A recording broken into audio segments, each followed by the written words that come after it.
ಎಲ್ರಿಗೂ ನಮಸ್ಕಾರ. ನಾನು ಪಣಿಶ್ರೀ ನಾರಾಯಣನ್. ಸಮಸ್ತ ವೀಕ್ಷಕರಿಗೆ ಆತ್ಮೀಯವಾದಂತಹ ಸ್ವಾಗತ. ಪದಾಂತರಂಗದ ವತಿಯಿಂದ ನಡೆಸ್ಕೊಡ್ತಾ ಇರುವಂತಹ ಗುರುಕುಲದ ಕನ್ನಡದ 2025-26ನೇ ವರ್ಷದ ಶೈಕ್ಷಣಿಕ ವರ್ಷದ ಉದ್ಘಾಟನಾ ಸಮಾರಂಭಕ್ಕೆ ನಿಮ್ಮೆಲ್ಲರಿಗೂ ಆತ್ಮೀಯವಾದಂತಹ ಸ್ವಾಗತ, ಸುಸ್ವಾಗತ. ಇವತ್ತಿನ ಕಾರ್ಯಕ್ರಮಕ್ಕೆ ನಮ್ಮ ಜೊತೆಗೆ ವಿಶೇಷ ಅತಿಥಿಗಳಿದ್ದಾರೆ. ಪ್ರೊಫೆಸರ್ ಕೃಷ್ಣೇಗೌಡ ಅವರು, ಹಾಗೇನೆ ಮತ್ತೊಬ್ಬ ವಿಶೇಷ ಅತಿಥಿ ಅಂತ ಅನ್ನೋದಕ್ಕಿಂತ ಅವರು ನಿಮ್ಮ ಜೊತೆಗೆ ಉಪನ್ಯಾಸಕಿಯಾಗಿ ಕಳೆದ ವರ್ಷ ನಿಮಗೆ ಪಾಠಗಳನ್ನ ಹೇಳ್ಕೊಟ್ಟಿದ್ದಾರೆ, ಶ್ರೀಮತಿ ಡಾಕ್ಟರ್ ಸತ್ಯವತಿ ಮೂರ್ತಿಯವರು. ಇವರಿಬ್ಬರನ್ನ ಸಹ ನಾನು ಆತ್ಮೀಯವಾಗಿ ಕಾರ್ಯಕ್ರಮಕ್ಕೆ ಬರಮಾಡ್ಕೊಳ್ತೇನೆ. ನಿಮ್ಮಿಬ್ಬರಿಗೂ ಹೃತ್ಪೂರ್ವಕವಾದಂತಹ ಸ್ವಾಗತ. Thank you. ಕಾರ್ಯಕ್ರಮವನ್ನ ನಾವು ವಿದ್ಯುಕ್ತ ರೀತಿಯಲ್ಲಿ ಪ್ರಾರಂಭ ಮಾಡೋಣ. ಮೊದಲಿಗೆ ಕಾರ್ಯಕ್ರಮಕ್ಕೆ ನಾವು ದೀಪ ಹಚ್ಚೋದರ ಮೂಲಕ ಚಾಲನೆಯನ್ನ ಕೊಡೋಣ. ಇದು ಪ್ರಸಾದ್ ಅವರ ಮನೆಯಲ್ಲಿ ನಡೀತಿರುವಂತಹ ಕಾರ್ಯಕ್ರಮ. ಧನ್ಯವಾದಗಳು ಪ್ರಸಾದ್ ಅವರೇ. ದೀಪ ಹಚ್ಚುವ ಕಾರ್ಯಕ್ರಮಕ್ಕೆ ನೀವು ಅನುಮತಿ ಮಾಡಿಕೊಟ್ಟು ಅದಕ್ಕೆ ವಿಶೇಷವಾದ ತಯಾರಿಯನ್ನ ಸಹ ಮಾಡ್ಕೊಂಡಿದ್ದೀರಾ. ನಾವೆಲ್ಲರೂ ದೀಪ ಹಚ್ಚೋದನ್ನ ಇಲ್ಲಿಂದ ನೋಡ್ತಾ ಇದ್ದೇವೆ. ಕಾರ್ಯಕ್ರಮ ಯಶಸ್ವಿಯಾಗಿ ನಡೆಯಲಿ. ಕಳೆದ ವರ್ಷದಂತೆ ಸಹ ಈ ವರ್ಷದ ಶೈಕ್ಷಣಿಕ ಕಾರ್ಯಕ್ರಮಗಳು ಸಹ ಸುಗಮವಾಗಿ ನಡ್ಕೊಂಡು ಹೋಗ್ಲಿ ಅಂತ ನಾನು ಹಾರೈಸ್ತೇನೆ.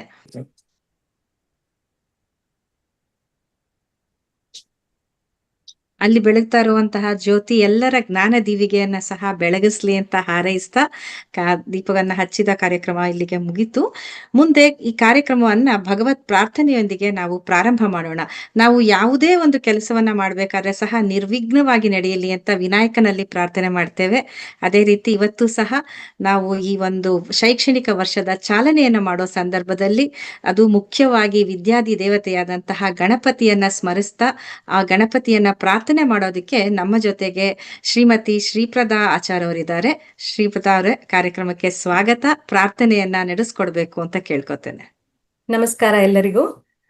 ಇಂದಿನ ಕೃತಿ ಕನಕದಾಸರದವರದು, ನಮ್ಮಮ್ಮ ಶಾರದೆ. ನಮ್ಮಮ್ಮ ಶಾರದೆ ಉಮಾ ಮಹೇಶ್ವರಿ, ನಿಮ್ಮೊಳಗೆ ಹನ್ಯಾರಮ್ಮ. ನಮ್ಮಮ್ಮ ಶಾರದೆ ಉಮಾ ಮಹೇಶ್ವರಿ, ನಿಮ್ಮೊಳಗೆ ಹನ್ಯಾರಮ್ಮ. ಕಮ್ಮಗೊಲ್ಲನ ವೈರಿಸುತನಾದ ಸುಂಡಿಲ, ಹೆಮ್ಮೆಯ ಗಣನಾಥನೇ ಕಾಣಮ್ಮ. ನಮ್ಮಮ್ಮ ಶಾರದೆ ಉಮಾ ಮಹೇಶ್ವರಿ, ನಿಮ್ಮೊಳಗೆ ಹನ್ಯಾರಮ್ಮ. ಈ ಕಾರ್ಯಕ್ರಮದಲ್ಲಿ 2 ಭಾಗಗಳಿರುತ್ತೆ ಅಂತ ಹೇಳಕ್ ಇಷ್ಟಪಡ್ತೇನೆ. ಮೊದಲನೇ ಭಾಗದಲ್ಲಿ ನಾವು ಈ ಕಾರ್ಯಕ್ರಮದ ಪರಿಚಯ ಹಾಗೂ ನಮ್ಮ ಮುಖ್ಯ ಅತಿಥಿಗಳ ಭಾಷಣವಿರುತ್ತೆ. ಕಾರ್ಯಕ್ರಮದ 2ನೇ ಭಾಗದಲ್ಲಿ ಈ ಶೈಕ್ಷಣಿಕ ವರ್ಷಕ್ಕೆ ಬರ್ತಿರುವಂತಹ ವಿದ್ಯಾರ್ಥಿಗಳು ಮತ್ತು ಪೋಷಕರ ಜೊತೆ ಸಂವಾದ, ಅವರಿಗೆ ಇರುವಂತಹ ಏನೊಂದು ಸಂದೇಹಗಳು, ಅವರಿಗಿರೋ ಪ್ರಶ್ನೆಗಳಿಗೆ ಉತ್ತರಗಳನ್ನ ಕೊಡೋ ಪ್ರಯತ್ನಗಳನ್ನ ನಾವು 2ನೇ ವಿಭಾಗದಲ್ಲಿ ಮಾಡ್ತೇವೆ. ಸೊ ಈಗ ಮೊದಲನೇ ವಿಭಾಗದಲ್ಲಿ ಈ ಕಾರ್ಯಕ್ರಮ ಹೇಗೆ ಪ್ರಾರಂಭ ಆಯಿತು, ಯಾತಕ್ಕೆ ಈ ಗುರುಕುಲದ ವತಿಯಿಂದ ಕನ್ನಡವನ್ನ ಸಪ್ತ ಸಾಗರದಾಚೆ ಹೇಳ್ಕೊಡೋ ಪ್ರಯತ್ನವನ್ನ ಗುರು ಕೃಷ್ಣಮೂರ್ತಿಯವರು ಮಾಡ್ತಾ ಇದ್ದಾರೆ. ಬನ್ನಿ ಇದನ್ನ ಫೌಂಡರ್ ಅಂತ ಏನ್ ಹೇಳ್ತೀವಿ, ಇದರ ಪರಿಕಲ್ಪನೆಯನ್ನ ಮಾಡಿ 1 ವರ್ಷವನ್ನ ಯಶಸ್ವಿಯಾಗಿ ಮುಗಿಸಿಕೊಂಡು 2ನೇ ವರ್ಷಕ್ಕೆ ಹೆಜ್ಜೆ ಇಡುತ್ತಿರುವಂತಹ ಈ ಗುರುಕುಲದ ಕಾರ್ಯಕ್ರಮದ ಪರಿಕಲ್ಪನೆಯವರು ಮತ್ತೆ ಸಂಸ್ಥಾಪಕರಾದ ಶ್ರೀಯುತ ಗುರು ಕೃಷ್ಣಮೂರ್ತಿಯವ್ರನ್ನ ನಾನು ಆಹ್ವಾನಿಸ್ತಾ ಇದ್ದೇನೆ ಮತ್ತೆ ಸ್ವಾಗತಿಸ್ತಾ ಇದ್ದೇನೆ. ಅವರ ಬಾಯಿಂದನೇನೆ ಕೇಳೋಣ, ಇದನ್ನ ಯಾವ ರೀತಿ ಪ್ರಾರಂಭ ಮಾಡಿದ್ರಿ ಅಂತ ತಿಳಿಸ್ಕೊಡಿ. Thank you. ನಮಸ್ಕಾರ. ಎಲ್ಲ ಕನ್ನಡ ಹೃದಯಗಳಿಗೆ ಅನಂತ ಧನ್ಯವಾದಗಳು. ಇವತ್ತಿನ ಕಾರ್ಯಕ್ರಮಕ್ಕೆ ಬಿಡುವು ಮಾಡಿಕೊಂಡು ನೀವೆಲ್ಲ ಬಂದಿದ್ದೀರಾ. ಮುಖ್ಯವಾಗಿ ವಿಶೇಷವಾಗಿ ನಾನು ಪ್ರೊಫೆಸರ್ ಕೃಷ್ಣೇಗೌಡರಿಗೆ ಧನ್ಯವಾದಗಳನ್ನು ಹೇಳಕ್ಕೆ ಇಷ್ಟಪಡ್ತೀನಿ. ಬಹಳಷ್ಟು ಕಾರ್ಯಕ್ರಮಗಳನ್ನು ಇಟ್ಕೊಂಡಿರ್ತಾರೆ ಶೈಕ್ಷಣಿಕವಾಗಿ, ಹಾಗೆ ಕೂಡ ಕನ್ನಡದ ಸಾಹಿತ್ಯದ ಸಾಂಸ್ಕೃತಿಕ ವಿಚಾರವಾಗಿ. ಆದರೂ ಕೂಡ ಇವತ್ತು ಅವರು ಕಾಲಾವಕಾಶ ಮಾಡಿಕೊಂಡು ನಮಗೋಸ್ಕರ ಈ ಕಾರ್ಯಕ್ರಮಕ್ಕೆ ಬಂದಿರೋದು ನನಗೆ ಬಹಳ ಸಂತೋಷ. ನಾನು ಅವ್ರ ಹತ್ರ ಮಾತಾಡಿದಾಗ ಅವರು ಒಂದು ಪದನ ಉಪಯೋಗಿಸಿದ್ರು, ನನಗೆ ಬಹಳ ಸಂತೋಷ ಆಯಿತು. ಇದು ನಮ್ಮ ಕರ್ತವ್ಯ ಅಂತ ಹೇಳಿದ್ರು. ಅದು ಬಹಳಷ್ಟು ಜನ ಆ ರೀತಿ ಯೋಚನೆ ಮಾಡೋದಿಲ್ಲ. ಆಯ್ತು ನಾವು ಬರ್ತೀವಿ ಅಂತ ಹೇಳ್ತಾರೆ ಅಥವಾ ಆಗಲ್ಲ ಅಂತ ಹೇಳ್ತಾರೆ, ಅದು ಬೇರೆ ಪ್ರಶ್ನೆ. ಆದ್ರೆ ನಮ್ಮ ಕರ್ತವ್ಯ ಅನ್ನತಕ್ಕಂಥದ್ದು ಕನ್ನಡದ ಒಂದು ಭಾಷೆಯ ಬಗ್ಗೆ, ಆ ಆ ಭಾಷೆಯನ್ನ ಮುಂದೆ ತಗೊಂಡು ಹೋಗ್ತಕ್ಕಂಥ ಒಂದು ಸಂಕಲ್ಪದ ಬಗ್ಗೆ ಅವ್ರಿಗಿರ್ತಕ್ಕಂಥ ಒಲವು, ಅಕ್ಕರೆ, ದೃಢ ಸಂಕಲ್ಪನ ತೋರಿಸುತ್ತೆ. ಸರ್, ನಿಮಗೆ ಅನಂತ ಅನಂತ ಧನ್ಯವಾದಗಳು. ಮತ್ತೊಮ್ಮೆ ಸ್ವಾಗತ ಕಾರ್ಯಕ್ರಮಕ್ಕೆ. ಸೊ, ನಿಮಗೆಲ್ಲ ಗೊತ್ತಿರೋ ಹಾಗೆ ಆ ಕನ್ನಡ ಗುರುಕುಲ ಪ್ರಾರಂಭ ಆಗಿದ್ದು ಯಾವ ಮಟ್ಟದಲ್ಲಿ ಕನ್ನಡದ ಶಿಕ್ಷಣ ಇಲ್ಲಿ ಅಮೆರಿಕಾದಲ್ಲಿ, ಅದರಲ್ಲೂ ಕೂಡ ಕ್ಯಾಲಿಫೋರ್ನಿಯಾ ರಾಜ್ಯದಲ್ಲಿ ಇಲ್ಲ ಅನ್ನತಕ್ಕಂಥ ಒಂದು ವಿಷಯದ ನಾವು ಅದನ್ನ ವಿಶ್ಲೇಷಣೆ ಮಾಡಿದಾಗ, ಚಿಕ್ಕ ಮಕ್ಕಳಿಗೆ ಕನ್ನಡವನ್ನ ಎಲ್ಲ ಕನ್ನಡ ಕೂಟಗಳು ಹೇಳ್ಕೊಡ್ತಾ ಇವೆ. ನಿಮಗೆ ಗೊತ್ತಿರೋ ಹಾಗೆ ನಾನು ಕೂಡ ಒಂದು ಕನ್ನಡ ಸಂಘದ ಅಧ್ಯಕ್ಷ ಆಗಿದ್ದೆ. ಅವಾಗಲೂ ಕೂಡ ನಾವು ಕನ್ನಡ ಕಲಿಕೆಯ ಕಾರ್ಯಕ್ರಮವನ್ನ ಪ್ರಾರಂಭ ಮಾಡಿದ್ವಿ. ಹಾಗೆ ಹಲವಾರು, ಬರೀ ಅಮೆರಿಕಾದಲ್ಲ, ಎಲ್ಲ ದೇಶಗಳಲ್ಲೂ ಕೂಡ ನನ್ನ ಪದಾಂತರಂಗ ವೇದಿಕೆಯಿಂದ ನಾನು ನೋಡ್ತಾ ಇರ್ತೀನಿ. ಎಲ್ಲ ದೇಶಗಳಲ್ಲೂ ಕೂಡ ಅನಿವಾಸಿ ಕನ್ನಡಿಗರು ಚಿಕ್ಕ ಮಕ್ಕಳಿಗೆ ಕನ್ನಡವನ್ನು ಕಲಿಸ್ತಕ್ಕಂಥ ಕಾರ್ಯಕ್ರಮಗಳನ್ನ ಅವರವರ ಮಟ್ಟಿಗೆ ನಡೆಸ್ಕೊಳ್ತಾ ಬಂದಿದ್ದಾರೆ. ಬೇರೆ ಬೇರೆಯ ಒಂದು ಅವರ ಸಿಲೆಬಸ್ ಇರ್ಬೋದು, ಪಠ್ಯ ಕ್ರಮ ಇರ್ಬೋದು, ಹೇಳ್ಕೊಡ್ತಕ್ಕಂಥ ರೀತಿ ಇರ್ಬೋದು, ಆದರೆ ಎಲ್ಲವೂ ಕೂಡ ಎಲ್ಲ ನದಿಗಳು ಸಾಗರಕ್ಕೆ ಸೇರಿದ ಹಾಗೆ ಕನ್ನಡ ಕಲಿಕೆಯನ್ನ ಮುಖ್ಯ ಉದ್ದೇಶ ಆಗಿಟ್ಕೊಂಡು ಮಾಡ್ತಾ ಇರ್ತಕ್ಕಂಥ ಬಹಳ ಒಳ್ಳೆ ಕೆಲಸ. ಆದರೆ ಮುಂದಿನ ಪೀಳಿಗೆ ಕನ್ನಡವನ್ನ ವರ್ಗಾಯಿಸೋದ್ರ ಬಗ್ಗೆ, ಜೀವನದಿಯಾಗಿ ಅದು ನಿರಂತರವಾಗಿ ಹರಿಬೇಕು ಅಂತ ಹೇಳಿದ್ರೆ ಹೈಸ್ಕೂಲ್ ಮಟ್ಟದಲ್ಲೂ ಕೂಡ ಕನ್ನಡದ ಒಂದು ಶಿಕ್ಷಣವನ್ನ ತಗೊಂಬರ್ಬೇಕು ಅನ್ನೋ ಉದ್ದೇಶದಿಂದ 2023ರಲ್ಲಿ ಕ್ಯಾಲಿಫೋರ್ನಿಯಾದ ಶಿಕ್ಷಣ ವಿಭಾಗ, ಕ್ಯಾಲಿಫೋರ್ನಿಯಾ ಸರ್ಕಾರದ ಶಿಕ್ಷಣ ವಿಭಾಗ ಮತ್ತು ಅದಕ್ಕೆ ಅಂಟುಕೊಂಡಿರ್ತಕ್ಕಂಥ ಅನೇಕ ಸಂಘ ಸಂಸ್ಥೆಗಳ ಜೊತೆಗೆ ಕೆಲಸ ಮಾಡಿ ನಮ್ಮದೇ ಆದಂಥ ಒಂದು ಪಠ್ಯಕ್ರಮವನ್ನ, ಅದಕ್ಕೆ ಬೇಕಾದಂಥ ರೂಪುರೇಖೆಗಳನ್ನ ತಯಾರು ಮಾಡಿಕೊಂಡು ಅನುಮೋದನೆಗಳನ್ನ ಪಡ್ಕೊಂಡು ಪ್ರಾರಂಭ ಮಾಡಿದಂಥದ್ದು. ಲ್ಯಾಮರ್ಸ್ವಿಲ್ ಯೂನಿಯನ್ ಸ್ಕೂಲ್ ಡಿಸ್ಟ್ರಿಕ್ಟ್ ನಿಮ್ಗೆ ಗೊತ್ತಿರೋ ಹಾಗೆ ನಮ್ಮ ಇಲ್ಲಿ ಮೌಂಟನ್ ಹೌಸ್ ನಲ್ಲಿ ಇರ್ತಕ್ಕಂಥ ಸ್ಕೂಲ್ ಡಿಸ್ಟ್ರಿಕ್ಟ್, ಅವರಿಂದ ಮೊದಲ ಅನುಮೋದನೆ ಸಿಕ್ತು. ಆನಂತರ Dublin unified school district tri ವ್ಯಾಲಿನಲ್ಲಿ, ಹಾಗೆ ಮಿಲ್ಪಿಟಸ್ ಯೂನಿಯನ್ ಸ್ಕೂಲ್ ಡಿಸ್ಟ್ರಿಕ್ಟ್, ಅಲ್ಲಿ ಕೂಡ ನಮಗೆ ಅದರ ಅನುಮೋದನೆ ಸಿಕ್ತು. ಸೊ ಹೀಗಾಗಿ ನನಗೆ ಇವತ್ತು ಎರಡನೇ ಹೆಜ್ಜೆ ಇಡೋದಕ್ಕೆ ಬಹಳ ಸಂತೋಷ ಆಗ್ತಾ ಇದೆ. ಈ ಇಡೀ ನಮ್ಮ ಯಶಸ್ಸಿನ ಹಿಂದೆ ನಮ್ಮ ಹಲವಾರು ಶಿಕ್ಷಕ ಶಿಕ್ಷಕಿಯರಿದ್ದಾರೆ.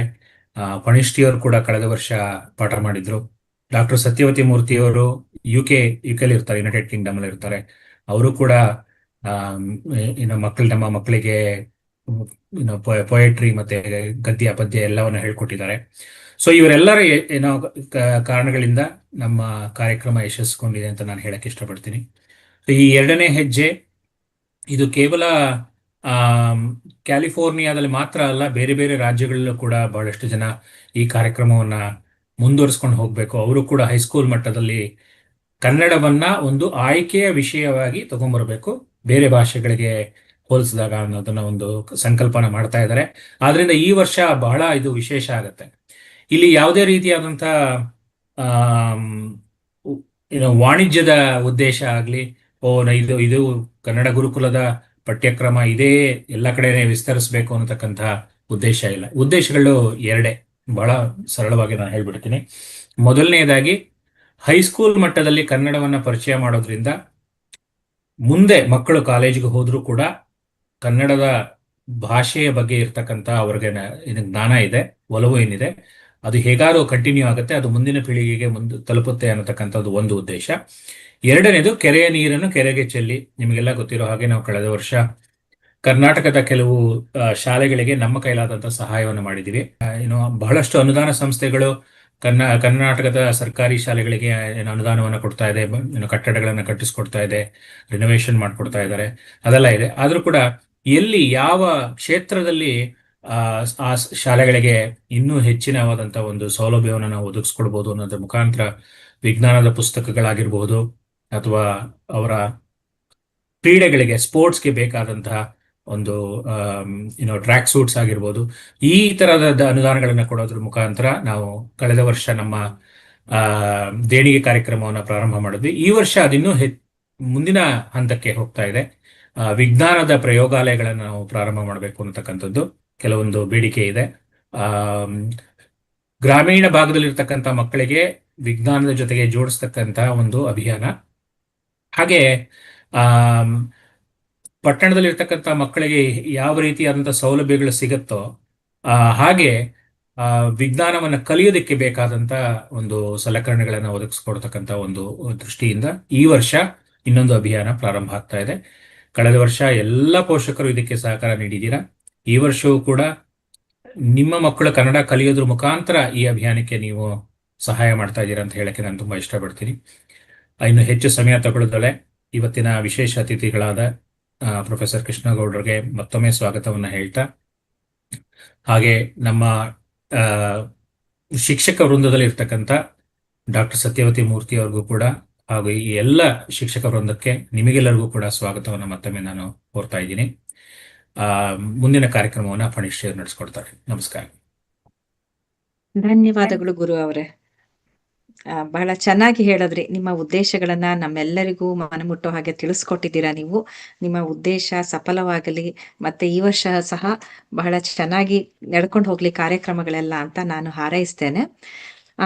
ಮೊದಲನೇದಾಗಿ ಪ್ರೊಫೆಸರ್ ಕೃಷ್ಣೇಗೌಡರಿಗೆ ಇಂಡಿಯಾದಲ್ಲಿ ಈಗ ತಡರಾತ್ರಿ ಆಗಿದೆ, ಆದರೂ ಸಹ ಉತ್ಸಾಹದಿಂದ ನಮ್ಮ ಕಾರ್ಯಕ್ರಮಕ್ಕೆ ಬಂದಿದ್ದಕ್ಕೆ ಮತ್ತೊಮ್ಮೆ ಹೃತ್ಪೂರ್ವಕವಾಗಿ ಸ್ವಾಗತವನ್ನ, ಧನ್ಯವಾದಗಳನ್ನ ನಾನು ಹೇಳ್ತೇನೆ.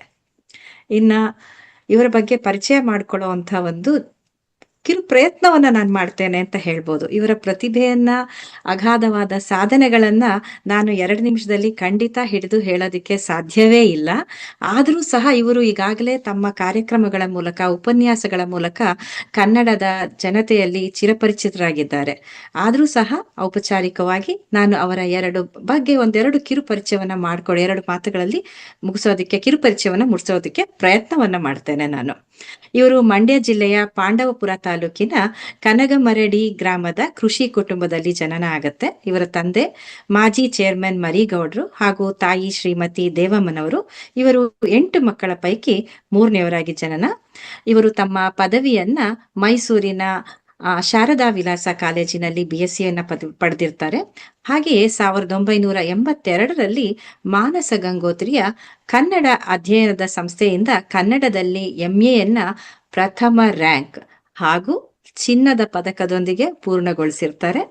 ಮುಂದೆ 1983ರಲ್ಲಿ ಮೈಸೂರಿನ ಸೆಂಟ್ ಫಿಲೋಮಿನಾ ಕಾಲೇಜಿನಲ್ಲಿ ತಮ್ಮ ಅಧ್ಯಾಪಕ ವೃತ್ತಿಯನ್ನ ಪ್ರಾರಂಭ ಮಾಡಿ ಸತತ 34 ವರ್ಷಗಳ ಕಾಲ ಅಲ್ಲಿ ಸುದೀರ್ಘ ಸೇವೆಯನ್ನ ಸಲ್ಲಿಸಿ, ಜೊತೆಗೆ ಅದೇ ಸಂಸ್ಥೆಯ ಪ್ರಾಂಶುಪಾಲರಾಗಿ 2017ರಲ್ಲಿ ನಿವೃತ್ತಿಯನ್ನ ಹೊಂದಿದ್ದಾರೆ.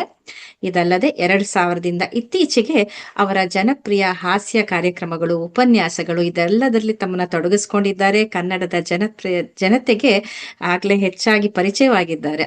ಇದರ ಜೊತೆಗೆ ಇವರು ಅಂಕಣಕಾರರು ಸಹ. ವಿಜಯವಾಣಿ, ಪ್ರಜಾವಾಣಿ, ವಿಜಯ ಕರ್ನಾಟಕ ಎಲ್ಲ ಪತ್ರಿಕೆಗಳಲ್ಲಿ ಅವರು ತಮ್ಮ ಅಂಕಣಗಳನ್ನ ಬರೆದು ಜನರಿಗೆ ಹೆಚ್ಚಿನ ವಿಚಾರಗಳನ್ನ ತಿಳಿಸ್ಕೊಡ್ತಾರೆ, ಮನರಂಜಿಸ್ತಾ ಇದ್ದಾರೆ. ಜೊತೆಗೆ ಅವರಿಗೆ ಹಲವಾರು ಪ್ರಶಸ್ತಿ ಪುರಸ್ಕಾರಗಳು ಬಂದಿದೆ. ಕರ್ನಾಟಕ ರಾಜ್ಯೋತ್ಸವ ಪ್ರಶಸ್ತಿ, ಶಿವರಾಮ ಕಾರಂತ ಪ್ರಶಸ್ತಿ, ಹೀಗೆ ಹಲವಾರು ಪ್ರಶಸ್ತಿಗಳನ್ನ ಅವರ ಮುಡಿಗೇರಿಸ್ಕೊಂಡಿದ್ದಾರೆ ಅಂತ ಹೇಳೋದಕ್ಕೆ ನಾನು ಬಹಳ ಇಷ್ಟಪಡ್ತೇನೆ.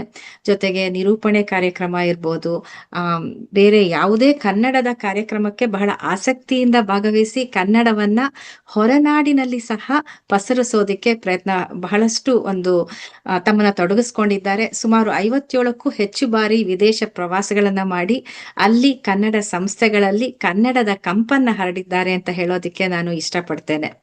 ಅದೇ ರೀತಿ ಆನ್ಲೈನ್ಗಳಲ್ಲೂ ಸಹ ಹಲವಾರು ಕಾರ್ಯಕ್ರಮಗಳನ್ನ ಯಶಸ್ವಿಯಾಗಿ ನಡೆಸ್ಕೊಟ್ಟಿದ್ದಾರೆ. ಇವರಿಗೆ ನಾನು ಮತ್ತೊಮ್ಮೆ ಕಾರ್ಯಕ್ರಮಕ್ಕೆ ಹೃತ್ಪೂರ್ವಕವಾಗಿ ಸ್ವಾಗತಿಸಿ, ನೀವು ನಮ್ಮೆಲ್ಲರನ್ನ ಕುರಿತು ಕಾರ್ಯಕ್ರಮದಲ್ಲಿ 2 ಮಾತುಗಳನ್ನ ಆಡ್ಬೇಕು ಅಂತ ಕೇಳ್ಕೊತೇನೆ. ನಮಸ್ಕಾರ ಫಣಿಶ್ರೀ ಅವರೇ, ನಿಮ್ಮ ಸೌಜನ್ಯಕ್ಕೆ ನಾನು ಕೃತಜ್ಞ. ಮತ್ತೆ ಗುರುಕೃಷ್ಣಮೂರ್ತಿ ಅವರೇ, ತಮಗೂ ನಮಸ್ಕಾರ. ಮತ್ತು ಈ ಕಾರ್ಯಕ್ರಮದಲ್ಲಿ ಬಹಳ ಉತ್ಸಾಹದಿಂದ, ಪ್ರೀತಿಯಿಂದ ಭಾಗವಹಿಸಿರುವಂತ ಎಲ್ಲರಿಗೂ ನನ್ನ ಗೌರವಪೂರ್ವಕವಾದ ನಮಸ್ಕಾರ. ನನ್ನ ಮಾತನ್ನ ಉತ್ಪ್ರೇಕ್ಷೆ ಅಂತ ಭಾವಿಸಬಾರ್ದು. ನನಗೆ ನಿಜವಾಗಿಯೂ ಹೃದಯ ತೇವವಾಗಿದೆ, ತುಂಬಿ ಬಂದಿದೆ. ಕನ್ನಡದ ಕೆಲಸ ಎಲ್ಲಿ ನಡೆದ್ರೂ ನಮಗದು ಸಂತೋಷ ಅಂತ ಅನ್ಸುತ್ತೆ. ಅದು ಕೇವಲ ಭಾವುಕ ಕಾರಣಕ್ಕಾಗಿ ಅಲ್ಲ. ಒಂದು ಬಹಳ ಸುಂದರವಾದ ಪದ್ಯ ಇದೆ. ಬಹಳ ಹಿಂದೆ ಬೆನಗಲ್ ರಾಮರಾವ್ ಅವರು ಬರೆದ ಪದ್ಯ ಅದು. ಕನ್ನಡವನ್ನುಳಿದೆನಗೆ ಅನ್ಯ ಜೀವನವಿಲ್ಲ, ಕನ್ನಡವೇ ಎನ್ನುಸಿರು ಪೆತ್ತೆನ್ನ ತಾಯಿ, ಕನ್ನಡವೇ ಧನಧಾನ್ಯ, ಕನ್ನಡವೇ ಮನೆಮಾನ್ಯ, ಕನ್ನಡವೇ ಎನಗಾಯಿತು ಕಣ್ಣು ಕಿವಿ ಬಾಯಿ. ಬಹಳ ಅರ್ಥಪೂರ್ಣವಾದ ಪದ್ಯ ಇದು. ಕನ್ನಡವನ್ನುಳಿದನಿಗೆ ಅನ್ಯ ಜೀವನವಿಲ್ಲ, ಕನ್ನಡವನ್ನು ಬಿಟ್ಟು ನನಗೆ ಬೇರೆ ಬದುಕಿಲ್ಲ. ಯಾಕಂದ್ರೆ ನಾನು ಕನ್ನಡ ಪ್ರಾಧ್ಯಾಪಕನ ಕೆಲಸ ಮಾಡಿದವನು, ಕನ್ನಡದ ವಿದ್ಯಾರ್ಥಿ, ಕನ್ನಡದ ಅಧ್ಯಾಪಕ. ಅದರ್ಥ ಆಗುತ್ತೆ ನಿಮ್ಗೆ. ಕನ್ನಡವೇ ಎನ್ನುಸಿರು ಪೆತ್ತೆನ್ನ ತಾಯಿ, ಸ್ವಲ್ಪ ಇಮೋಷನಲ್ ಆಗಿದೆ ಆ ಸಾಲು. ಓಕೆ, ಅದು ಅರ್ಥ ಆಗುತ್ತೆ.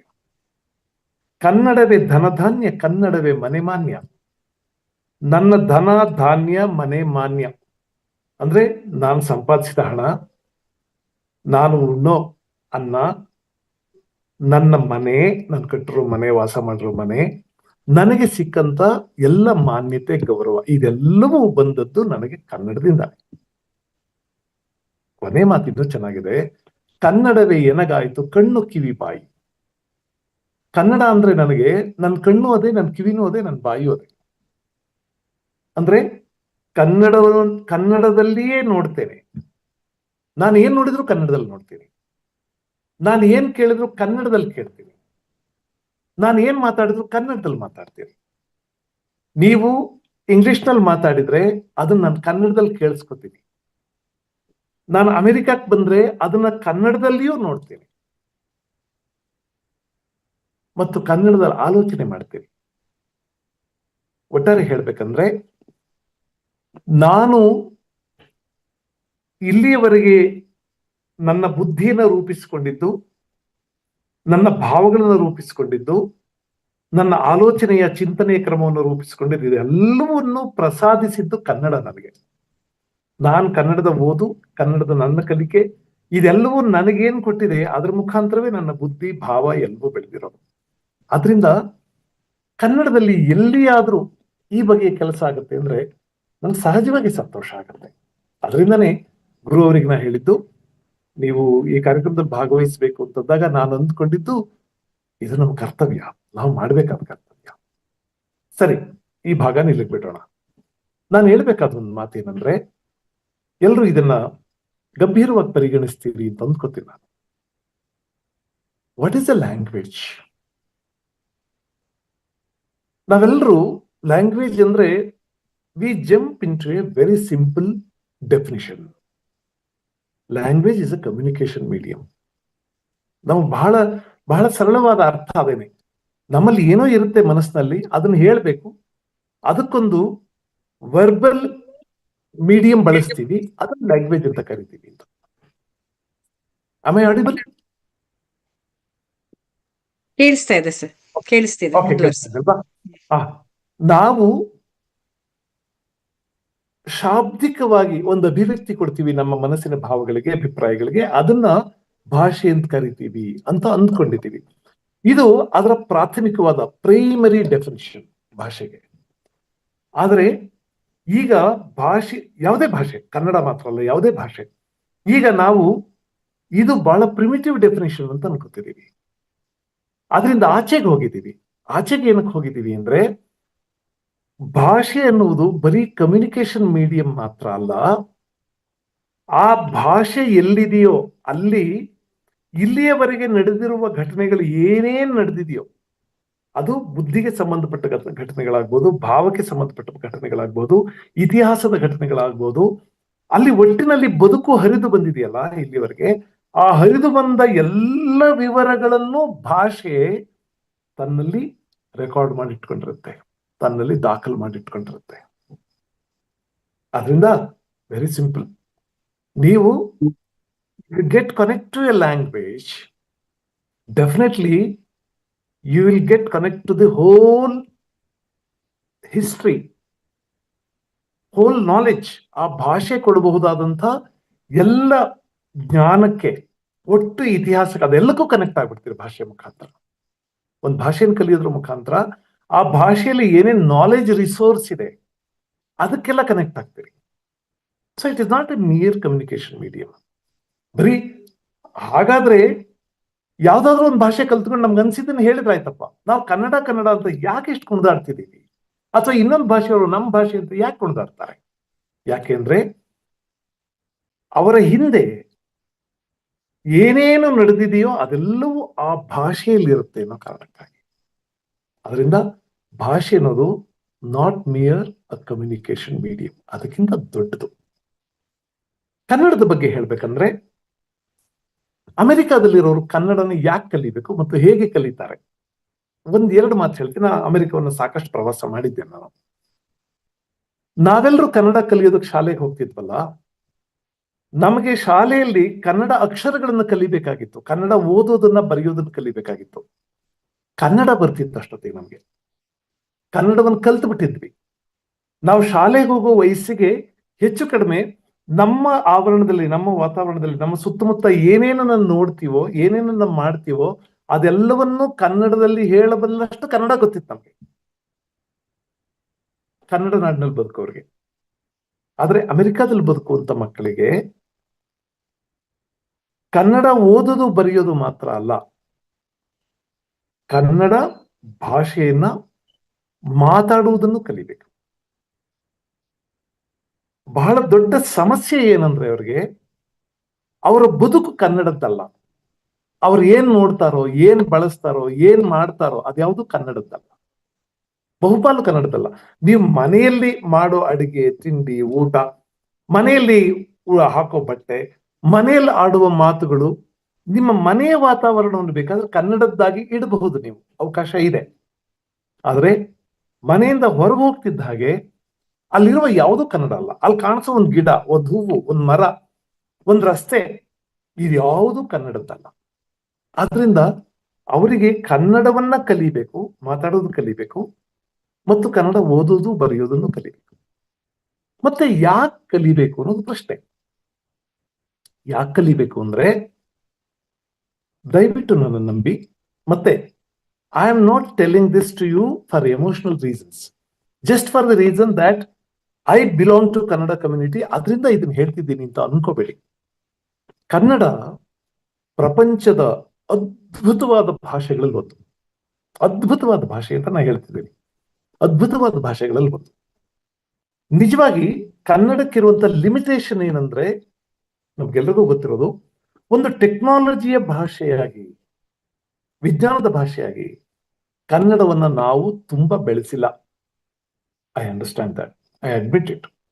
ಆದ್ರೆ ಮನುಷ್ಯ ಭಾವನೆಗಳಿಗೆ ಸಂಬಂಧಪಟ್ಟ ಹಾಗೆ, ಮನುಷ್ಯ ಬದುಕಿಗೆ ಸಂಬಂಧಪಟ್ಟ ಹಾಗೆ ಕನ್ನಡ ಬಹಳ ಅದ್ಭುತಗಳನ್ನು ಸೃಷ್ಟಿ ಮಾಡಿದೆ, ಬಹಳ ಅದ್ಭುತಗಳನ್ನು ಹೇಳಬಲ್ಲದು, ಬಹಳ ಅದ್ಭುತವನ್ನು ಗ್ರಹಿಸಬಲ್ಲದು. ಅಂಥದ್ದೊಂದು ಬಹಳ ಸುಂದರವಾದ ಭಾಷೆ, ಅಂಥದ್ದೊಂದು ಗಟ್ಟಿಯಾದ ಭಾಷೆ. ಭಾಷೆಯಲ್ಲಿ ಒಂದು ಧಾರಣ ಸಾಮರ್ಥ್ಯ ಅಂತ ಹೇಳ್ತೀವಿ.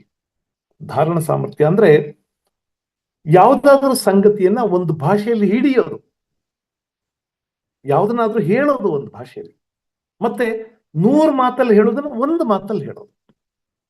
ಉದಾಹರಣೆಗೆ ನೀವು ನಮ್ಮ ಗಾದೆಗಳನ್ನ ಅಧ್ಯಯನ ಮಾಡ್ಬೋದು. ಗಾದೆಗಳನ್ನ ಅಧ್ಯಯನ ಮಾಡಿದ್ರೆ ಎಷ್ಟೋ ಮಾತಲ್ಲಿ ಹೇಳೋದನ್ನ ಒಂದು ಸಣ್ಣ ಫ್ರೇಸಲ್ಲಿ ಹೇಳಿ ಮುಗಿಸ್ಬಿಡ್ತಾರೆ. ಸುಮ್ಮನೆ ಒಂದು ಉದಾಹರಣೆ ಹೇಳ್ತೀನಿ. ಹಾಸಿಗೆ ಇದ್ದಷ್ಟು ಕಾಲ್ ಚಾಚಬೇಕು. ಇದನ್ನ ನೀವು ಬೆಡ್ರೂಮ್ ಅಲ್ಲಿ ಮಾತಾಡ್ತಾ ಇಲ್ಲ, ಮನೆಯಲ್ಲಿ ಮಾತಾಡಲ್ಲ, ಬೀದಿಲೆಲ್ಲ ಮಾತಾಡ್ತೀರಿ, ಯಾವುದೋ ವಿಷಯಕ್ಕೆ ಮಾತಾಡ್ತೀರಿ. ನೀವು ಎಲ್ಲಿಯೋ ಯಾವುದೋ ಒಂದು ಸೂಪರ್ ಮಾರ್ಕೆಟ್ ಹೋಗಿದ್ದೀರಿ, ಅಲ್ಲಿ ಯಾವುದೋ ಒಂದು ವಸ್ತುನ ತಗೋಬೇಕು. ನಿಮ್ಮ ಮಗನೋ ಮಗಳು ಐ ವಾಂಟ್ ದಿಸ್ ಅಂತ ಕೇಳಿದ್ರೆ, if you cannot afford to buy that ಅಂತ ಆದ್ರೆ, ಆವಾಗ ನೀವು ಹೇಳ್ಬೋದಾದ ಮಾತು ಹಾಸಿಗೆ ಇದ್ದಷ್ಟು ಕಾಲ್ ಚಾಚಬೇಕು ಅಂತ. ಅಲ್ಲಿ ಹಾಸಿಗೆನೂ ಇಲ್ಲ, ನೀವು ಮಲಗ್ತಾನೂ ಇಲ್ಲ, ನೀವು ಕಾಲ್ ಚಾಚೋ ಪ್ರಶ್ನೆನೂ ಇಲ್ಲ. ಆದ್ರೂ ಈ ಮಾತು ಹೇಳಿದ್ ಯಾಕೆ ಅಂದ್ರೆ, ಹಾಸಿಗೆ ಇದ್ದಷ್ಟು ಕಾಲು ಚಾಚು ಅನ್ನೋದು ನೀವು ಬಹಳ ಮಾತುಗಳಲ್ಲಿ ಹೇಳಬಹುದಾದದನ್ನ ಧ್ವನಿಸುತ್ತೆ. It sounds. ಅದಕ್ಕೆ ಇಂಗ್ಲಿಷ್ ನಲ್ಲಿ ಒಂದು ಮಾತಿದೆ, words do not end up in mere meaning, they sound and suggest. ಮಾತುಗಳು ಬರೀ ಅರ್ಥದಲ್ಲಿರೋದಿಲ್ಲ, ಒಂದು ಸೌಂಡ್ ಇರುತ್ತೆ, ಅದಕ್ಕೊಂದು ಧ್ವನಿ ಇರುತ್ತೆ, ಒಂದು ಅಭಿಪ್ರಾಯ ಇರುತ್ತೆ, ಅದನ್ನ ಗ್ರಹಿಸ್ಬೇಕು. ಹಾಸಿಗೆ ಇದ್ದಷ್ಟು ಕಾಲು ಚಾಚಬೇಕು ಅಂದ್ರೆ ನೋಡು, we have got to buy only what we can afford. ನಮಗೆ ಏನ್ ತಗೊಳಕಾಗುತ್ತೋ ಅದನ್ನ ತಗೋಬೇಕು. ಅದಕ್ಕಿಂತ ಹೆಚ್ಚಿಂದ ಮಾಡೋಕ್ ಹೋದ್ರೆ ತೊಂದರೆ ಆಗತ್ತಪ್ಪ ಅಂತ ಹೇಳೋದಕ್ಕೆ ಹಾಸಿಗೆ ಇದ್ದಷ್ಟು ಕಾಲು ಚಾಚಬೇಕು ಅಂತಾರೆ. ಅಂದ್ರೆ 10 ಮಾತುಗಳಲ್ಲಿ ಹೇಳಬಹುದಾದದನ್ನ ಒಂದು ಮಾತಲ್ಲಿ ಹೇಳಿ ಮುಗಿಸೋದಕ್ಕೆ ಒಂದು ಗಾದೆಯಲ್ಲಿಯೋ ಅಥವಾ ಒಂದು ಇಡಿಯಂ, ಕನ್ನಡದ ನುಡಿಗಟ್ಟುಗಳು ಒಂದು ಇಡಿಯಂನಲ್ಲಿ ಹೇಳಿ ಮುಗಿಸೋದಕ್ಕೆ ಸಾಧ್ಯ ಆಗುತ್ತೆ. ಅಂಥದ್ದೊಂದು ಬಹಳ ಸುಂದರವಾದ ಭಾಷೆ ಇದು.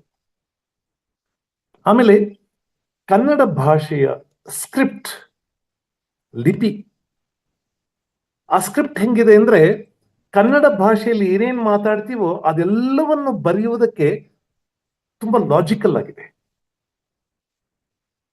ಪ್ರಪಂಚದ ಬಹಳಷ್ಟು ಭಾಷೆಗಳಲ್ಲಿ ಈಗ ಪ್ರಪಂಚದಲ್ಲಿರುವಂತ ಸುಮಾರು 4,500 ಭಾಷೆಗಳಲ್ಲಿ ಕೇವಲ ಇಡಿಯಷ್ಟು ಭಾಷೆಗಳಲ್ಲಿ ಮಾತ್ರ ಈ ಲಾಜಿಕ್ ಇರೋದು. ಏನನ್ನ ಓದ್ತೀವೋ ಅದನ್ನ ಬರಿತೀವಿ, ಏನನ್ನ ಬರಿತೀವೋ ಅದನ್ನು ಓದ್ತೀವಿ. Point number 1. ಎರಡನೇದು, ಕನ್ನಡ ಲಿಪಿ ಇದೆಯಲ್ಲ, ಸ್ಕ್ರಿಪ್ಟ್ ಇದೆಯಲ್ಲ, ಆ ಸ್ಕ್ರಿಪ್ಟು ಪ್ರಪಂಚದ ಭಾಷೆಗಳಲ್ಲಿ ಅತ್ಯಂತ ಸುಂದರವಾದ ಸ್ಕ್ರಿಪ್ಟ್ಗಳಲ್ಲೊಂದು. ಸುಂದರವಾದ್ದು ಅಂದ್ರೆ ಜಸ್ಟ್ ಲುಕ್ ಅಟ್, ನೋಡೋದಕ್ಕೆ ತುಂಬಾ ಚೆನ್ನಾಗಿರುವಂತ ಲಿಪಿ. ಅದಕ್ಕೆ ವಿನೋಬಾ ಭಾವೆ, ಭಾರತ ದೇಶದಲ್ಲಿ ಬಹಳ ದೊಡ್ಡ ಸಂತರವರು. ಆ ವಿನೋಬಾ ಭಾವೆ ಅವರಿಗೆ 13 ಭಾಷೆಗಳ ಪರಿಚಯ ಇತ್ತು. ಓದೋದಕ್ಕೆ, ಬರೆಯೋದಕ್ಕೆ, ಮಾತಾಡೋದಕ್ಕೆ ಬರ್ತಾ ಇತ್ತು 13 ಭಾಷೆಗಳನ್ನ. ಪ್ರಪಂಚದ ಬಹಳ ಭಾಷೆಗಳನ್ನ ಬಲ್ಲವರಾಗಿದ್ರು. ಅವ್ರು ಹೇಳಿದ್ದು ಕನ್ನಡದ ಸ್ಕ್ರಿಪ್ಟ್ ಇದೆಯಲ್ಲ, ಇದನ್ನ ಕ್ವೀನ್ ಆಫ್ ಆಲ್ ಸ್ಕ್ರಿಪ್ಟ್ಸ್ ಅಂತ ಕರೆದ್ರು. ಎಲ್ಲ ಭಾಷೆಯ ಲಿಪಿಗಳ ರಾಣಿ ಅಂತ ಕನ್ನಡದ ಲಿಪಿಯನ್ನು ಕರೆದ್ರು. ಸೊ ಕನ್ನಡವನ್ನು ಕಲಿಯುವವರಿಗೆ ಕನ್ನಡದ ಮೇಲ್ಮೈ ಏನು ಅಂತ ಹೇಳ್ತಾ ಇದ್ದೀನಿ ನಾನು. ಆಮೇಲೆ ಕನ್ನಡವನ್ನು ಕಲೀರಿ. ನೀವು ಕಲಿತ ಮೇಲೆ ಕನ್ನಡದ ಹಾಡುಗಳನ್ನ ಕಲ್ತ್ರೆ, ಕನ್ನಡದ ಗಾದೆಗಳನ್ನು ಕಲ್ತ್ರೆ, ಕನ್ನಡದ ಕಥೆಗಳನ್ನು ಕಲ್ತ್ರೆ ಇದೆಷ್ಟು ಸುಂದರವಾದ ಭಾಷೆ ಅಲ್ವಾ ಅಂತ ಅನ್ಸುತ್ತೆ, ಎಷ್ಟು ಚಂದವಾದ ಭಾಷೆ ಅಲ್ವಾ ಅಂತ ಅನ್ಸುತ್ತೆ. ಒಂದು ಉದಾಹರಣೆ ಹೇಳ್ತೀನಿ ನೋಡಿ. ಆ ಹಾಲ ಕಡಲ ಮೊಗೆದು ಕುಡಿಯುತ್ತ, ಆ ಶೇಷ ನೊಡಲ ಸಿಗಿದು ಬಿಸಿಡುತ್ತ, ಆ ಶಂಖ ಚಕ್ರ ಕಡಿದು ಮುರಿದು ಎಸೆಯುತ್ತ, ಆ ನಿನ್ನ ಗದೆ ಪುಡಿ ಪುಡಿ ಮಾಡಿ. ಒಂದು ಸಿನಿಮಾ ಹಾಡಿದು. ಆ ಹಾಲ ಕಡಲ ಮೊಗೆದು ಕುಡಿಯುತ್ತ, ಆ ಶೇಷ ನೊಡಲ ಸಿಗಿದು ಬಿಸಿಡುತ್ತ, ಆ ಶಂಖ ಚಕ್ರ ಕಡಿದು ಮುರಿದು ಎಸೆಯುತ್ತ, ಆ ನಿನ್ನ ಗದೆ ಪುಡಿ ಪುಡಿ ಮಾಡಿ. ಇಲ್ಲಿ ದ, ಗ, ರ, ಜ, ದ ಈ ತರದ ಶಬ್ದಗಳಿವೆ, ಈ ತರದ ಅಕ್ಷರಗಳಿವೆ. ಕನ್ನಡ ಭಾಷೆಯಲ್ಲಿ ಇದೊಂದು ಫೆಸಿಲಿಟಿ ಇದೆ. ಎಲ್ಲಿ ಈ ಅಕ್ಷರಗಳು ಗ, ಜ, ದ, ಡ, ಪ, ರ ಈ ತರದ ಅಕ್ಷರಗಳನ್ನ ಬಳಸ್ತೀವೋ ಅಲ್ಲಿ ಒಂದು ಹಾರ್ಷ್ ಆದಂತ ಸೌಂಡ್ ಇರುತ್ತೆ. ಹಾಗೇನೆ ತುಂಬಾ ಮೃದುವಾದ, ಕೋಮಲವಾದ ಅಕ್ಷರಗಳು ಕನ್ನಡದಲ್ಲಿವೆ. ಉದಾಹರಣೆಗೆ ನೋಡಿ, ನಾನೇ ವೀಣೆ ನೀನೇ ತಂತಿ ಅವನೇ ವೈಣಿಕ ಅವನೇ ವೈಣಿಕ. ಇಲ್ಲಿ ನ, ನ, ವ, ಲ, ಯ ಈ ತರದ ಅಕ್ಷರಗಳಿವೆ. ಈ ಅಕ್ಷರಗಳು ಬಹಳ ಮೃದುವಾಗಿವೆ. ಎಲ್ಲೆಲ್ಲಿ ಇಂಥ ಅಕ್ಷರಗಳನ್ನು ಬಳಸ್ತೀವೋ ಅಲ್ಲೊಂದು ಮೃದುವಾದ ಭಾವ ಸೌಂಡ್ ಆಗುತ್ತೆ. ಕನ್ನಡ ಭಾಷೆಯ ಇಂಟ್ರಿನ್ಸಿಕ್ ಬ್ಯೂಟಿ, ಅದರ ಅಂತರ್ನಿಹಿತವಾದ ಸೌಂದರ್ಯ, ಬಹಳ ಸುಂದರವಾದ ಭಾಷೆ ಅದು. ಆ ದೃಷ್ಟಿಯಿಂದ ಕೇಳೋದಕ್ಕೆ ಒಂದು ಬಹಳ ಸುಂದರವಾದ ಭಾಷೆ, ಮಾತಾಡೋದಕ್ಕೊಂದು ಬಹಳ ಸುಂದರವಾದ ಭಾಷೆ. ಅದರ ಜೊತೆಗೆ ಅಮೆರಿಕದಲ್ಲಿರುವ ಮಕ್ಕಳು ಕನ್ನಡವನ್ನ ಯಾಕೆ ಕಲಿಬೇಕು ಅಂದ್ರೆ, ಒಂದು ಅವರಿಗೆ ಕಲಿಕೆ ಸುಲಭವಾಗುತ್ತೆ. ಯಾಕೆಂದ್ರೆ they can get connected through their parents. ಈ ಭಾಷೆಗೆ, ಇಡೀ ವಾತಾವರಣಕ್ಕೆ ಅವರ ಪೇರೆಂಟ್ಸ್ ಮುಖಾಂತರ ಕನೆಕ್ಟ್ ಆಗ್ಬಿಡ್ಬೋದು. ಜಗತ್ತಿನ ಒಂದು ಬಹಳ ಸುಂದರವಾದ ಭಾಷೆಯನ್ನು ಕಲಿಯೋದು ಇಟ್ಸ್ ಆಲ್ವೇಸ್ ಅ ಪ್ರಿವಿಲೇಜ್. ನೀವು ಕನ್ನಡದವರು ಅನ್ನೋದು ಒಂದೇ ಕಾರಣ ಅಲ್ಲ, ಕನ್ನಡದ ಪೇರೆಂಟ್ಸ್ಗೆ ಅವ್ರ ಮಕ್ಕಳಾಗಿರೋರು ಅನ್ನೋದು ಒಂದೇ ಕಾರಣ ಅಲ್ಲ. ಅದಕ್ಕಿಂತ ವಿಶೇಷವಾಗಿ ನೀವು ಜಗತ್ತಿನ ಒಂದು ಬಹಳ ಸುಂದರವಾದ ಭಾಷೆಯನ್ನು ಕಲಿತಿದ್ದೀವಿ ಅನ್ನೋ ಪ್ರೀತಿಯಿಂದ ಆ ಭಾಷೆಯನ್ನು ಕಲಿಬೇಕು. ಮತ್ತು ಜಗತ್ತಿನ ಬಹಳ ಸುಂದರವಾದ ಭಾಷೆ ಅನ್ನುವುದು ಕೂಡ ಸತ್ಯ.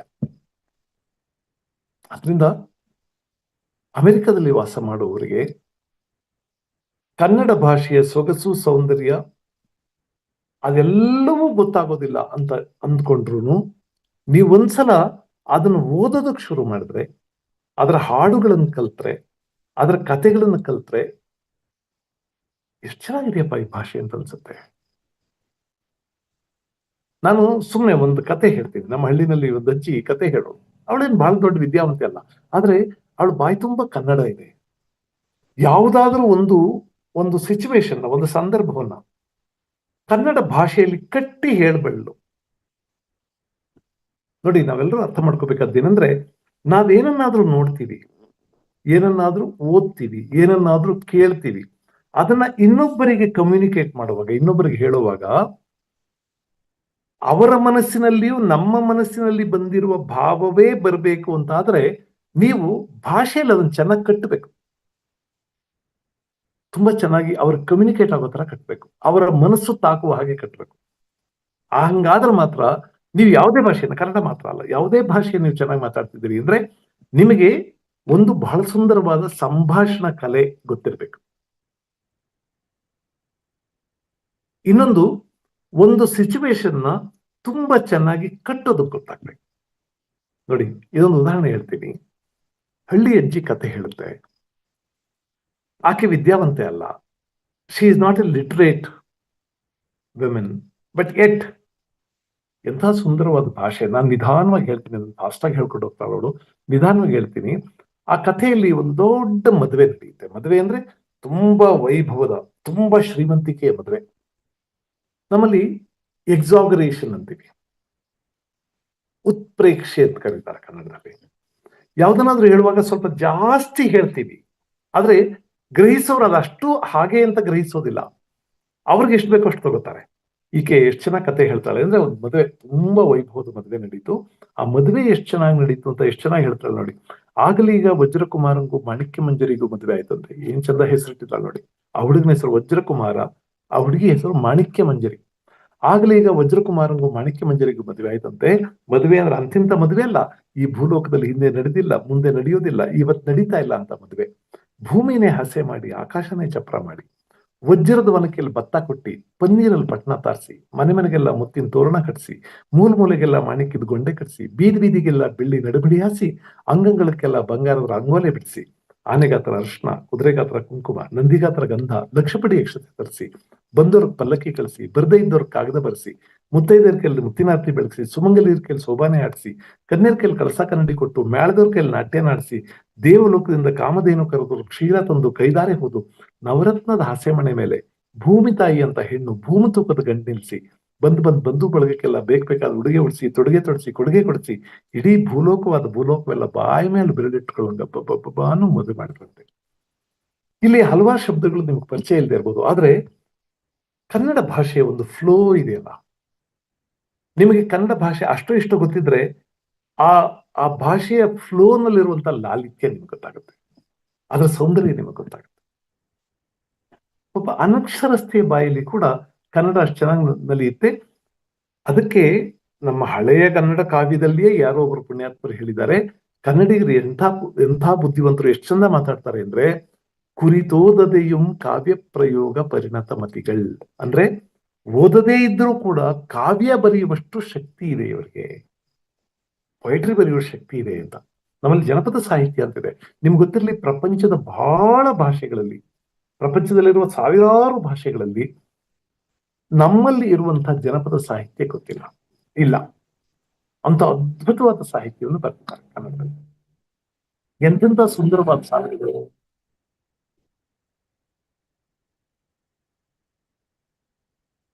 ಅಳುವ ಕಂದನ ತುಟಿಯು ಅವಳದ ಕುಡಿಹಂಗ, ಕುಡಿಹುಪ್ಪು ಬೇಬಿ ನೆಸಳಂಗ, ಕಣ್ಣೋಟ ಶಿವನ ಕೈ ಅಲಗು ಒಳೆದಂಗ.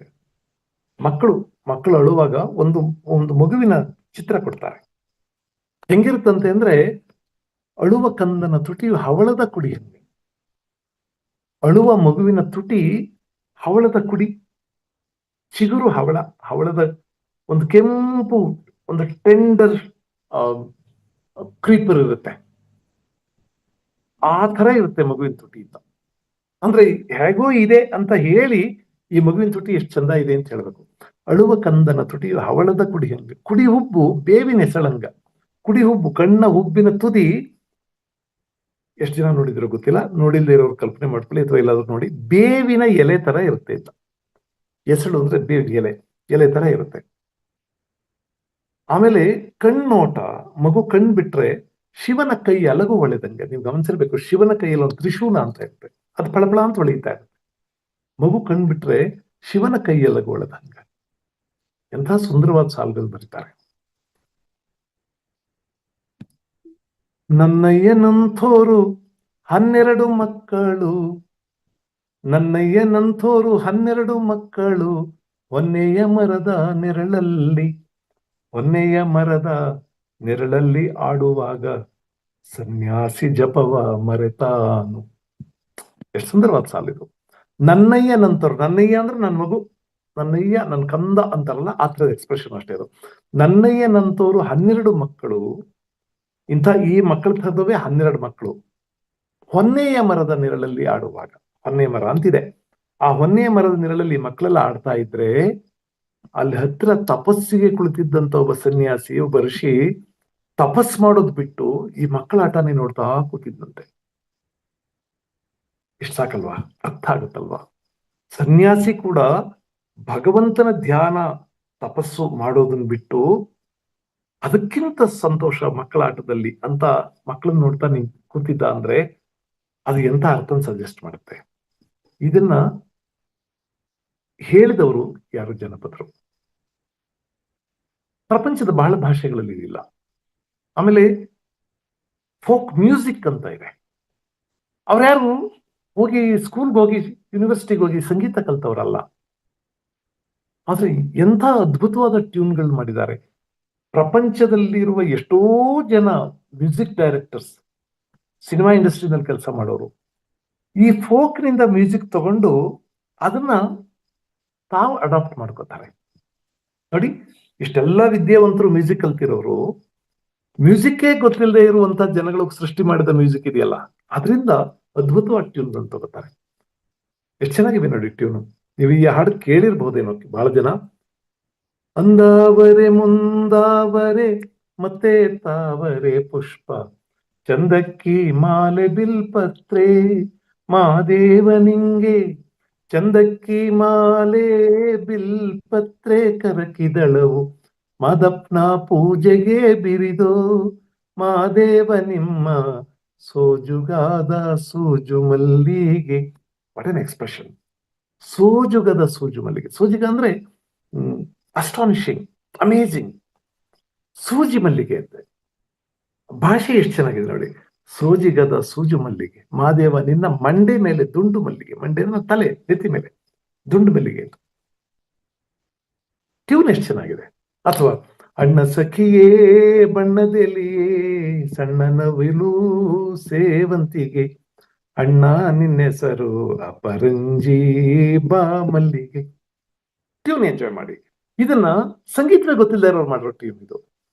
ಮಾಮರದ ತಂಪಿಗೆ ಕೂತಿರುವ ಗಿಳಿಗಳೇ ಚದುರಂಗಿ ಮಾತ ನಿಲ್ಲಿಸಿ, ಚದುರಂಗಿಯೇ ಮಾತ ನಿಲ್ಲಿಸಿ ಗಿಳಿಗಳೇ ನೀವು ಬನ್ನಿ ನನ್ನ ಕಳುವೋಕೆ. ಇದರ ಅರ್ಥ ಎಲ್ಲ ಹೇಳೋದಿಲ್ಲ, ಉದ್ದಾಗುತ್ತೆ. ಆದ್ರೆ ಅಕ್ಷರ ಗೊತ್ತಿಲ್ಲದೆ ಇದ್ದವರು, ಸಂಗೀತ ಗೊತ್ತಿಲ್ಲದೆ ಇದ್ದವರು ಎಂತ ಅದ್ಭುತವಾದ ಟ್ಯೂನ್ಗಳನ್ನು ಸೃಷ್ಟಿ ಮಾಡಿದ್ದಾರೆ ನೋಡಿ. This is available in Kannada.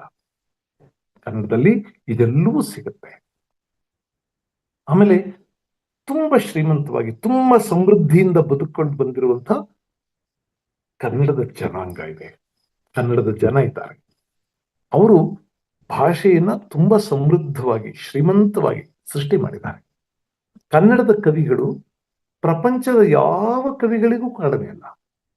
ನಾವು ಕುವೆಂಪು, ಬೇಂದ್ರೆ, ಮಾಸ್ತಿ, ಪುತಿನ, ಕೆ ಎಸ್ ನರಸಿಂಹಸ್ವಾಮಿ ಇವ್ರ ಹೆಸರುಗಳನ್ನೆಲ್ಲ ಹೇಳ್ತೀವಿ. ಅವ್ರು ಕೇವಲ ಅವ್ರು ಬರೆದ ಸಾಹಿತ್ಯ ಮಾತ್ರ ಅಲ್ಲ, ಫಿಲಾಸಫಿ, ಅವ್ರು ಕೊಡೋ ಫಿಲಾಸಫಿ ಎಂತ ಅದ್ಭುತವಾದ ಫಿಲಾಸಫಿ. ಅದು ಯೂನಿವರ್ಸಲ್ ಆದದ್ದು. ಕುವೆಂಪು ಅವರಂತೂ ಯೂನಿವರ್ಸಲ್ ಮ್ಯಾನ್ ಅಂತ ಅವ್ರದೊಂದು ಒಂದು ಒಂದು ಗ್ರೇಟ್ ಫಿಲಾಸಫಿ. ಒಬ್ಬ ಮನುಷ್ಯ ವಿಶ್ವ ಮಾನವನಾಗಬೇಕು ಅಂತ ಹೇಳ್ತಾರೆ. ಪುತಿ ನರಸಿಂಹಾಚಾರ್, ಪುತಿನ ಅಂತ ಒಬ್ಬರು ಕವಿ, ಎಂಥ ಅದ್ಭುತವಾದ ಹಾಡುಗಳನ್ನ ಬರೆದವರು, ಎಂಥ ಅದ್ಭುತವಾದ ಸಾಹಿತ್ಯ ಸೃಷ್ಟಿ ಮಾಡಿದವರು, ಅದ್ಭುತವಾದ ನಾಟಕಗಳನ್ನ ಬರೆದವರು. ಲಘುವಾಗೆಲೆ ಮನ ಹಗುರಾಗೆಲೆ ಮನ, ಲಘುವಾಗೆಲೆ ಮನ ಹಗುರಾಗಲೆ ಮನ, ಹಾರು ನನ್ನ ಬಿಟ್ಟು ನೀ ಹಾರಿ ಹರಿಯ ಮುಟ್ಟು. ಲಘುವಾಗೆಲೆ ಮನ, ಮನಸ್ಸು ಹಗುರವಾಗ್ಬೇಕು. ನೀವು ಮೇಲ್ ಹಾರಬೇಕು ಅಂತಿದ್ರೆ, if you want to fly high, you have got to be light. You cannot be heavy. ತೂಕವಾದದ್ದು ಹಾರೋಕ್ಕಾಗೋದಿಲ್ಲ. ಆದ್ರಿಂದ ಮನಸ್ಸು ಲಘುವಾಗಬೇಕು.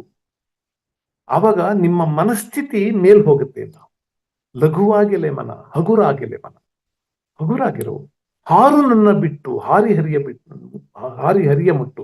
ಈ ನನ್ನನ್ನ ನಾನು ಮನುಷ್ಯನಾಗಿದ್ದೀನಲ್ಲ, ಇದನ್ನ ದಾಟಬೇಕು ನೀನು. ಇದನ್ನ ದಾಟಿ ಹೋದ್ರೆ ಹರಿಯನ್ನು ಮುಟ್ಬಹುದು.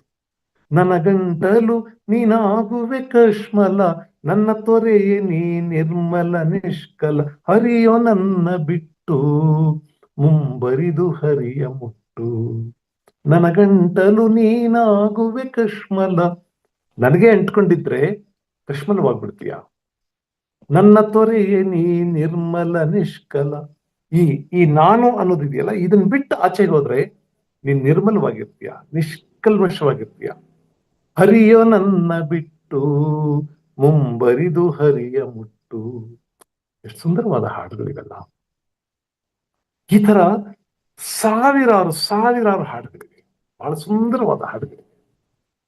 ಬೇಂದ್ರೆಯವರು ಒಂದ್ಸಲ ಯಾವುದೋ ಒಂದು ಸಾಹಿತ್ಯ ಸಮ್ಮೇಳನದಲ್ಲಿ ಪದ್ಯ ಓದಿದ್ರಂತೆ.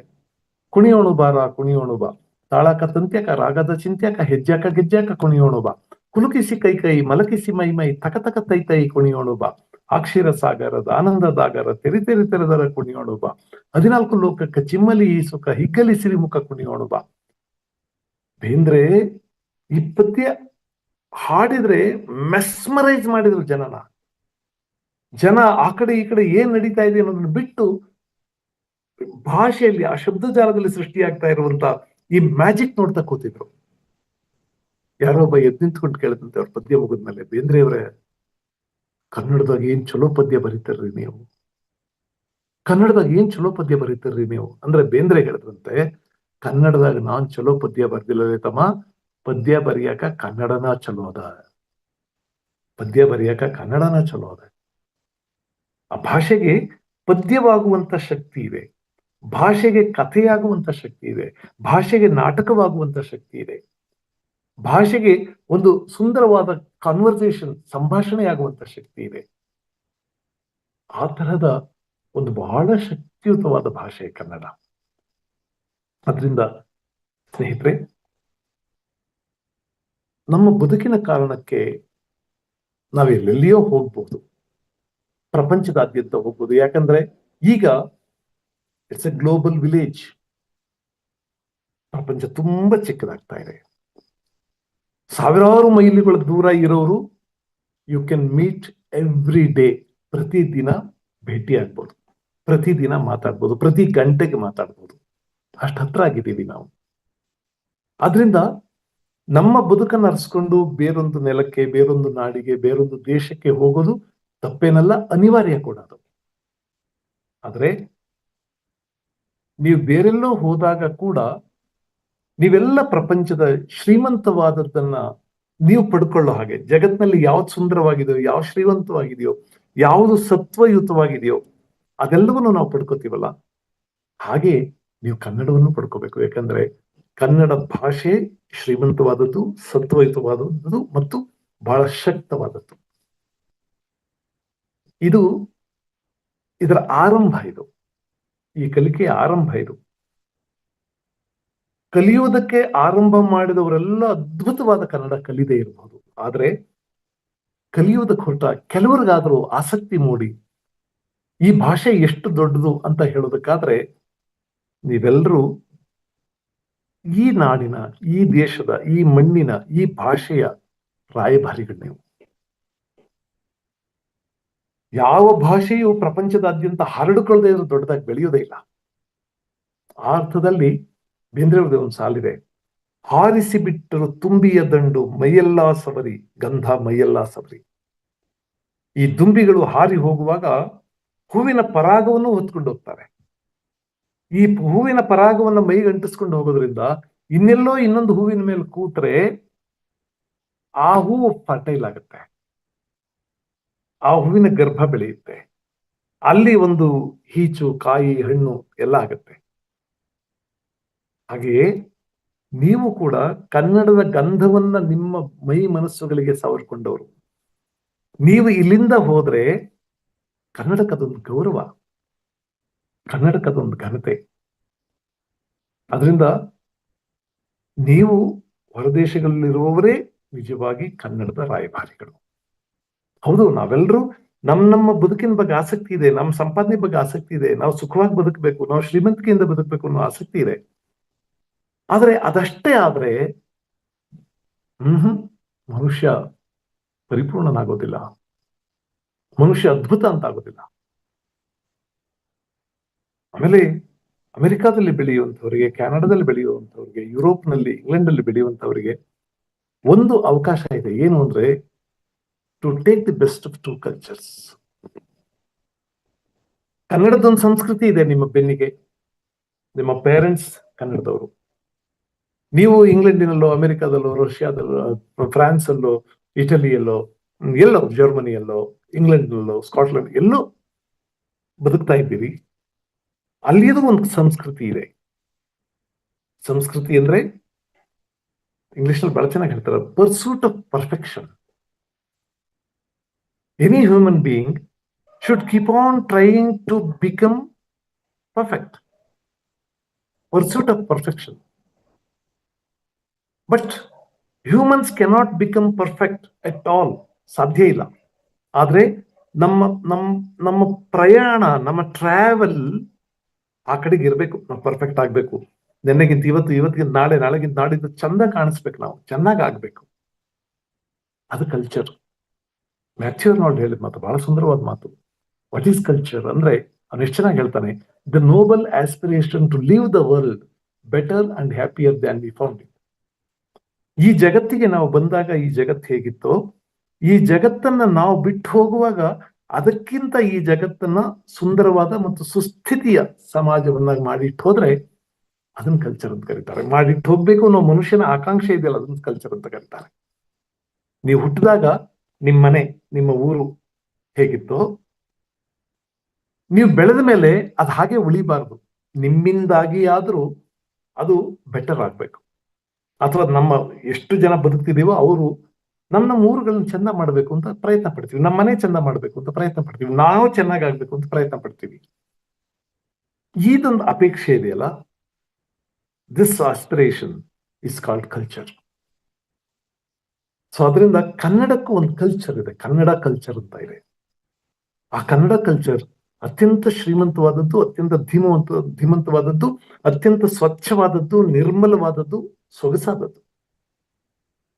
ಸೊ ನೀವು ಕನ್ನಡ ಭಾಷೆಯನ್ನು ಕಲಿಯುವುದರ ಮುಖಾಂತರ ಆ ಶ್ರೀಮಂತವಾದ, ಸಮೃದ್ಧವಾದ, ಸ್ವಚ್ಛವಾದ, ಪ್ಯೂರ್ ಆಗಿರುವಂತಹ ಶುದ್ಧವಾದ ಒಂದು ಸಂಸ್ಕೃತಿಯನ್ನ ನೀವು ಮೈಗೂಡಿಸಿಕೊಳ್ಳೋದಕ್ಕೆ ಸಾಧ್ಯ ಆಗುತ್ತೆ. ಅದರಿಂದ ಕಮ್ಯುನಿಕೇಶನ್ಗೆ ಯಾವುದೋ ಒಂದು ಸ್ಪ್ಯಾನಿಷ್ ಇನ್ಯಾವುದೋ ಭಾಷೆ ಕಲಿತೀರಿ, ಕಮ್ಯುನಿಕೇಶನ್ ಅಷ್ಟೇ ಮುಖ್ಯ ಆದ್ರೆ ಅಷ್ಟು ಸಾಕು. ಆದ್ರೆ language is beyond your communication. ಇದಷ್ಟೇ ಅಲ್ಲ ಅದರ utility. It's not mere communication. ಭಾಷೆ ಅನ್ನೋದು ಒಂದು ಸಮೃದ್ಧಿ, ಒಂದು ಸೊಗಸು, ಒಂದು ಜೀವನ ಕ್ರಮ, ಒಂದು ನಾಲೆಡ್ಜ್, ಒಂದು ಜ್ಞಾನ, ಒಂದು ವಿಸ್ಡಮ್, ಒಂದು ವಿವೇಕ, ಎಲ್ಲವೂ ಭಾಷೆ ಒಳಗಿರುತ್ತೆ. ಆ ದೃಷ್ಟಿಯಿಂದ ಕನ್ನಡದ ವಿವೇಕ ಸಣ್ಣದೂ ಅಲ್ಲ, ಕನ್ನಡದ ಜ್ಞಾನ ಚಿಕ್ಕದೂ ಅಲ್ಲ. ಇದೊಂದು ಸಮೃದ್ಧವಾದ ಜ್ಞಾನ, ಶ್ರೀಮಂತವಾದ ಜ್ಞಾನ. ಅದರಿಂದ ನನಗೆ ಗುರುಕೃಷ್ಣಮೂರ್ತಿಯವರ ತರದವರು, ಇವರ ಹೆಸರು ಸತ್ಯವತಿ ಮೂರ್ತಿ, ಅವರು ಇಂಗ್ಲೆಂಡ್ ಅಲ್ಲಿ ಇದ್ದಾರೆ ಅಂತ ಕೇಳಿದ್ದೇನೆ. ಆ ಥರದವರು, ಫಣಿಶ್ರೀಯವರು, ನಾನು ನೋಡಿದವರು ಅಷ್ಟೇ. ನೀವೆಲ್ಲರೂ ಉತ್ಸಾಹದಿಂದ ನಿಮ್ಮ ಮಕ್ಕಳಿಗೆ ಕನ್ನಡ ಕಲಿಸ್ಬೇಕು ಅಂತ ಹೊರಟಿದ್ದೀರಿ. ಇಲ್ಲಿ ಅದನ್ನ ಹೇಳ್ಬೇಕೋ ಬೇಡವೋ ಆದ್ರೂ ಹೇಳ್ತೀನಿ.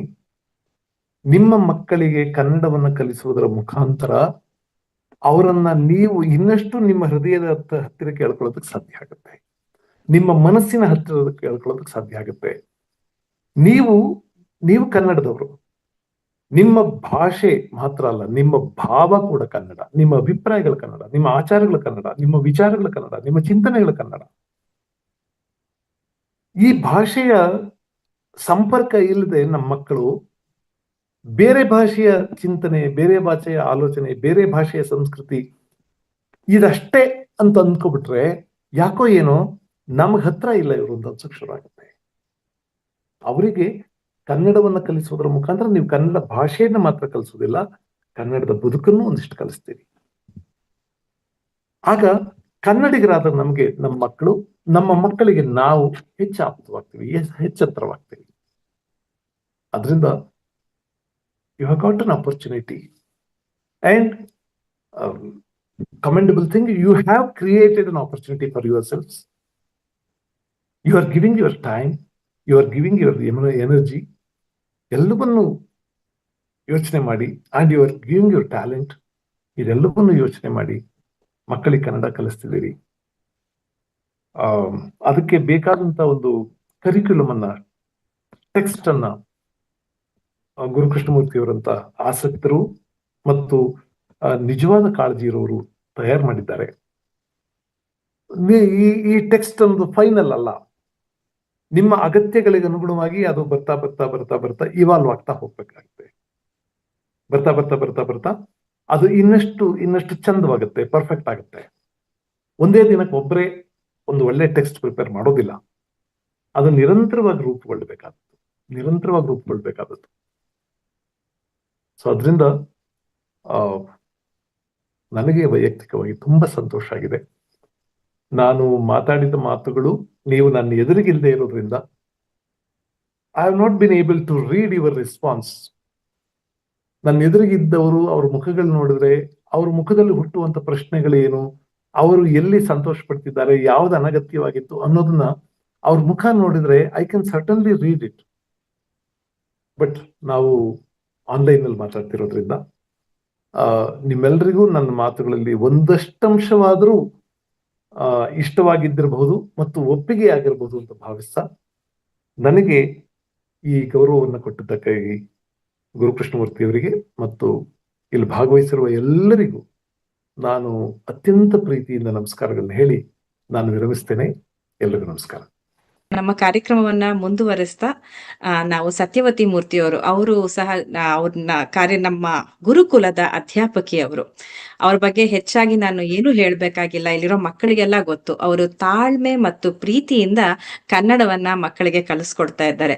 ಒಬ್ಬ ಅಧ್ಯಾಪಕಿಯಾಗಿ ಬೇಕಾಗಿರುವಂತಹ ಮುಖ್ಯ ಗುಣಗಳು ತಾಳ್ಮೆ ಮತ್ತು ಪ್ರೀತಿ. ಇದನ್ನ ನಾನು ನನ್ನ ಒಂದು ಸ್ವಂತ ಅನುಭವದಿಂದ ಹೇಳ್ತೇನೆ. ಯಾಕೆಂದ್ರೆ ನಾನು ಅವ್ರ ಜೊತೆ ಸಂಭಾಷಣೆ ಮಾಡುವಾಗ ಏನಾದ್ರು ಒಂದು ಡೌಟ್ ಇದ್ರೆ, ಏನೇ ಇದ್ರೂ ಸಹ ಅದ್ರ ಬಗ್ಗೆ ಸಮಾಧಾನದಿಂದ, ಅದಕ್ಕೆ ಕಬ್ಬಿಣದ ಕಡಲೆ ಅನ್ನುವಂತಹ ಒಂದು ವಿಷಯವನ್ನ ಅವರು ಸುಳಿದ ಬಾಳೆಯ ಹಣ್ಣಿನ ತರದಿ ಅಂತ ಹೇಳ್ತೀವಲ್ಲ ನಾವು, ಆ ರೀತಿಯಾಗಿ ಅದನ್ನ ವಿವರಣೆ ಕೊಟ್ಟು ಹೇಳ್ತಾ ಇದ್ರು. ಸೊ ಅದು ಒಂದು. ಜೊತೆಗೆ ಅವ್ರ ಬಗ್ಗೆ ಒಂದು ಸಣ್ಣ ಪರಿಚಯ ಮಾಡ್ಬೇಕು ಅಂತಂದ್ರೆ, ಅವರು ಕನ್ನಡದಲ್ಲಿ ಡಾಕ್ಟರೇಟ್ ಅನ್ನ ಪಡೆದಿದ್ದಾರೆ, ಜೊತೆಗೆ BA MA ಪದವಿಗಳನ್ನ ಪಡೆದಿದ್ದಾರೆ, ಹಿಂದಿಯಲ್ಲಿ ವಿಶಾರದವನ್ನ ಮಾಡ್ಕೊಂಡಿದ್ದಾರೆ, ಜೊತೆಗೆ ಅವರು ಉಪನ್ಯಾಸಕಿ, ಅಧ್ಯಾಪಕಿ, ಜೊತೆಗೆ ವಾಗ್ಮಿ, ನಿರೂಪಕಿ, ಹಾಗೆ ಜಾನಪದ ಹಾಡುಗಾರ್ತಿ, ಹಾಗೂ ತಮ್ಮ ಸಾಹಿತ್ಯದ ಕ್ಷೇತ್ರದಲ್ಲಿ ಎಲ್ಲ ಕಡೆಯನ್ನ ಅವರನ್ನ ಬಹಳವಾಗಿ ತೊಡಗಿಸ್ಕೊಂಡಿದ್ದಾರೆ. ಜೊತೆಗೆ ಇಲ್ಲಿ ಅಧ್ಯಾಪಕಿಯಾಗಿ ಸಹ ನಮ್ಮ ಜೊತೆಗೆ ಕೆಲಸ ಮಾಡ್ತಿದ್ದಾರೆ ಅಂತ ಹೇಳೋದಿಕ್ಕೆ ನನಗೆ ಬಹಳ ಹೆಮ್ಮೆ ಅನ್ಸುತ್ತೆ. ಅವ್ರನ್ನ ಕಾರ್ಯಕ್ರಮಕ್ಕೆ ಆಹ್ವಾನಿಸ್ತಾ ಇದ್ದೇನೆ. ಜೊತೆಗೆ ಇವತ್ತು ಅವರು ಮಕ್ಕಳಿಗೆ ಮಹಾಭಾರತದ ಕಥೆಯ ಮೂಲಕ ಮಕ್ಕಳಲ್ಲಿ ಆತ್ಮವಿಶ್ವಾಸ ಮತ್ತು ನಂಬಿಕೆ ಎಷ್ಟು ಮುಖ್ಯ ಪಾತ್ರವನ್ನ ವಹಿಸುತ್ತೆ ಅನ್ನೋದನ್ನ ತಿಳಿಸ್ಕೊಡ್ತಾರೆ. ಹಾಗೇನೆ ಸಹ ಪ್ರತಿಯೊಬ್ಬ ಮನುಷ್ಯನಲ್ಲೂ ಸಹ ಒಂದು ಪ್ರತಿಭೆ ಇದ್ದೇ ಇರುತ್ತೆ. ಆ ಪ್ರತಿಭೆಯನ್ನ ನಾವು ಗುರುತಿಸಿಕೊಂಡು ಹೇಗೆ ನಮ್ಮನ್ನ ನಾವು ಬೆಳೆಸ್ಕೋಬೇಕು ಅನ್ನೋದನ್ನ ಬೇಂದ್ರೆಯವರ ಕವನದ ಮೂಲಕ ಸಹ ನಮ್ಗೆ ಹೇಳ್ಕೊಡಕ್ಕೆ ಬರ್ತಾ ಇದ್ದಾರೆ. ಸತ್ಯವರ್ತಿಯವರೇ, ಸ್ವಾಗತ ನಿಮಗೆ. ದಯವಿಟ್ಟು ನಿಮ್ಮ ಮಾತುಗಳನ್ನ ಕೇಳಕ್ಕೆ ನಾವು ಕಾಯ್ತಾ ಇದ್ದೇವೆ. ಎಲ್ಲರಿಗೂ ನಮಸ್ಕಾರ. ನಮಸ್ಕಾರ. ಧನ್ಯವಾದಗಳು ಪಣಿಶ್ರೀ ಅವರೇ. ಇಂದಿನ ಮುಖ್ಯ ಅತಿಥಿಗಳಾದಂಥ ಕೃಷ್ಣೇಗೌಡ್ರೆ, ಕಾರ್ಯಕ್ರಮವನ್ನು ಆಯೋಜಿಸಿರ್ತಕ್ಕಂಥ ಗುರುಕೃಷ್ಣಮೂರ್ತಿಗಳೇ, ನನ್ನ ಮುದ್ದು ಮಕ್ಕಳೇ, ಮತ್ತೆ ಅವರ ಪೋಷಕರೇ, ಇವರೆಲ್ಲರಿಗೂ ನನ್ನ ಅನಂತ ಧನ್ಯವಾದಗಳನ್ನ, ನಮಸ್ಕಾರಗಳನ್ನ ತಿಳಿಸಿ ಇವತ್ತಿನ ಒಂದೆರಡು ಮಾತನ್ನ ನನ್ನ ಪುಟಾಣಿಗಳನ್ನ ಕುರಿತ ಹಾಗೆ ಮಾತಾಡೋದಕ್ಕೆ ಇಷ್ಟಪಡ್ತೀನಿ. ಕೃಷ್ಣೇಗೌಡರ ಜೊತೆಯಲ್ಲಿ ವೇದಿಕೆಯನ್ನ ಹಂಚಿಕೊಳ್ತಾ ಇರೋದು ನಾನು ಇದು 2ನೇ ಬಾರಿ. ಅವರಿಗೆ ನೆನಪಿದೆಯಾ ಇಲ್ವೋ ಗೊತ್ತಿಲ್ಲ. ಇಂಗ್ಲೆಂಡಿನಲ್ಲಿ ಆರ್ ಮಿತ್ರ ಅವರ ಜೊತೆ ಅವರು ಬಂದಿದ್ದಾಗ ಅವರ ಜೊತೆಯಲ್ಲಿ ನಾನು ಹಂಚಿಕೊಂಡಿದ್ದೆ ಅವರ ವೇದಿಕೆಯನ್ನ. ಈಗ ಮತ್ತೆ ಹಂಚ್ಕೊಳ್ತಾ ಇದ್ದೀನಿ ಸರ್. ನೆನಪಿದ್ದರೆ ಆಗ ಕನ್ನಡ ಬಳಗದ ಉತ್ಸವ ನಡೆದಿತ್ತು. ಹೌದು ಹೌದು ಹೌದು, ಕನ್ನಡ ಬಳಗದ ಉತ್ಸವದಲ್ಲಿ. ಹೌದು, ಭಾನುಮತಿ ಅವರ ಮನೆಯಲ್ಲೂ ಭೇಟಿಯಾಗಿದ್ವಿ. ಮತ್ತೆ ಹೌದು ಹೌದು ಹೌದು ಹೌದು. ಇವತ್ತು ನಾನು ಮಕ್ಕಳನ್ನ ಕುರಿತು ಒಂದೆರಡು ಮಾತು ಹೇಳಬೇಕು ಅಂತ. ಅದು ನಿನ್ನೆ ಹೇಳಿದ್ರು, ಏನ್ ಮಾತಾಡ್ತೀರಾ, ಏನ್ ಮಾತಾಡೋದು ನನಗ್ ಗೊತ್ತಾಗ್ತಾ ಇಲ್ಲ, ಏನ್ ಮಾತಾಡೋದು. ಹಾಗೆ ಆಲೋಚನೆ ಮಾಡಿದೆ, ಮಕ್ಕಳಿಗೆ ಸಂಬಂಧ ಇರೋ ಹಾಗೆ ಏನಾದ್ರೂ ಒಂದು ಚೂರು ಮಾತಾಡೋಣ ಅಂತ. ಬೇರೆ ಏನು ನಾನು ಯಾವುದೇ ಒಂದು ಕನ್ನಡದಿಂದ ಹೊರಗೆ ಈಗಾಗಲೇ ಬೇಕಾದಷ್ಟು ವಿಚಾರಗಳನ್ನ ಹೇಳ್ಕೊಟ್ಟಿದ್ದಾರೆ ನಮ್ಮ ಕೃಷ್ಣೇಗೌಡರು. ಕನ್ನಡ ಭಾಷೆಯ ಮಹತ್ವವನ್ನು ತಿಳಿಸ್ಕೊಟ್ಟಿದ್ದಾರೆ. ಅದರ ಸುಲಲಿತವಾದ ಅದರ ಒಂದು ಯಾವ ಒಂದು ಕಲಿಕೆಯ ಆಸಕ್ತಿ ಬರೋ ಹಾಗಿದೆ ಅದರ ಧ್ವನಿ, ಅದನ್ನೆಲ್ಲ ಹೇಳ್ಕೊಟ್ಟಿದ್ದಾರೆ. ಇಷ್ಟೆಲ್ಲ ಆದ್ಮೇಲೆ ನಾನು ಕನ್ನಡ ಭಾಷೆಯನ್ನು ಕುರಿತು ಅದರ ಮಹತ್ವವನ್ನು ಕುರಿತು ಹೇಳಬೇಕಾದ ಅವಶ್ಯಕತೆ ಖಂಡಿತ ಇಲ್ಲ. ಇದನ್ನೆಲ್ಲ ಈಗಾಗಲೇ ರೂಢಿಸ್ಕೊಳ್ಬೇಕು ಅಂತಕ್ಕಂಥ ಹಾದಿಯಲ್ಲಿ ಇರ್ತಕ್ಕಂಥ ಮಕ್ಕಳಿಗೆ ಅನುಕೂಲವಾಗೋ ಹಾಗೆ ಒಂದು ಕಥೆಯನ್ನು ಹೇಳೋಣ ಅನ್ಸುತ್ತೆ. ಯಾಕಂದ್ರೆ ಕಥೆ ಅಂದ್ರೆ ಎಲ್ರಿಗೂ ಇಷ್ಟ ಅಲ್ವಾ, ಮಕ್ಕಳಿಗಂತೂ ತುಂಬಾನೇ ಇಷ್ಟ. ನೀವು ಮಹಾಭಾರತದಲ್ಲಿ ಒಂದು ಕಥೆ ಕೇಳಿರ್ತೀರ. ಈ ಘಟನೆ ಅಂತಾನೆ ಹೇಳೋಣ. ಮನೆಯಲ್ಲಿ 2 ಮಕ್ಕಳು ಇರ್ತಾರೆ ಅಂತ ಇಟ್ಕೊಳ್ಳೋಣ. ಒಬ್ಬ ಮಗ ಒಂದು ಮಗು ಬಹಳ ಚೆನ್ನಾಗಿ ಎಲ್ಲದರಲ್ಲೂ ಮಾಡ್ತಾ ಇರತ್ತೆ, ಬೇಕಾಷ್ಟು ಅಂಕಗಳನ್ನ ತೆಗಿತಾ ಇರ್ತಾನೆ, ಅಥವಾ ಇನ್ಯಾವುದೇ ಒಂದು ಚಟುವಟಿಕೆಯನ್ನು ಕೊಟ್ಟರು ಅದರಲ್ಲಿ ತುಂಬಾ ಚೆನ್ನಾಗಿ ಮುಂದೆ ಬರ್ತಾ ಇರ್ತಾನೆ. ಅದೇ ಇನ್ನೊಂದು ಮಗು ಸ್ವಲ್ಪ ಅಷ್ಟಕ್ಕಷ್ಟೇ. ಹೀಗಾದಾಗ ಅಥವಾ ಮೌನವಾಗಿದ್ದಿರಬಹುದು, ಆ ಮಗು ಏನು ಮಾಡ್ದೇನೆ ಮೌನವಾಗಿದ್ದಿರಬಹುದು. ಅದನ್ನ ಅರ್ಥ ಮಾಡ್ಕೊಳ್ದೇನೆ ನಾವೇನ್ ಮಾಡ್ತೀವಿ, ತಂದೆ ತಾಯಿಗಳು ಸಾಮಾನ್ಯವಾಗಿ ಮಾಡ್ತಕ್ಕಂಥ, ಇದು ಎಲ್ಲರೂ ಮಾಡ್ತಕ್ಕಂಥ ತಪ್ಪುಗಳು. ಮಗು ನೀ ಹೇಗೆ ಹೇಳ್ತಿದೆ ಹೇಳು ನೋಡೋಣ, ಆಂಟಿ ಅಂಕಲ್ ಬಂದಿದ್ದಾರೆ ಹೇಳಪ್ಪ, ಆ ಪದ್ಯ ಹೇಳ್ತೀಯಲ್ಲ ಹೇಳು, ಆ ಹಾಡು ಹೇಳ್ತೀಯಲ್ಲ ಹೇಳು ಅಂತ ಹೇಳಿ ಯಾವ ಮಗು ಹೆಚ್ಚು ಚೆನ್ನಾಗಿ ಮಾತನಾಡುತ್ತೋ ಆ ಮಗುವನ್ನ ಹೊಗಳ್ತಾ ಇರ್ತೀವಿ. ಅಯ್ಯೋ ನಮ್ಮ ಮಗು ಏನ್ ಗೊತ್ತಾ, ಈ ಸಾರಿ ಪರೀಕ್ಷೆಯಲ್ಲಿ ಅಯ್ಯೋ ಅಯ್ಯೋ ಅಯ್ಯೋ ಅಷ್ಟೊಂದು ಅಂಕಗಳನ್ನ ತೆಗೆದಿದ್ದಾನೆ ಅಂತಂದ್ರೆ ಅಂತ ಹೀಗೆ ನಾವು ಆ ಮಗುವನ್ನ ಹೊಗಳೋದ್ರ ಇದರಲ್ಲಿ ಭರವಸೆದಲ್ಲಿ ಬೇರೊಂದು ಮಗುವನ್ನ ನಾವು ಕಡೆಗಣಿಸ್ತಾ ಇದ್ದೀವಿ ಅನ್ನೋದನ್ನ ಮರ್ತು ಬಿಡ್ತೀವಿ.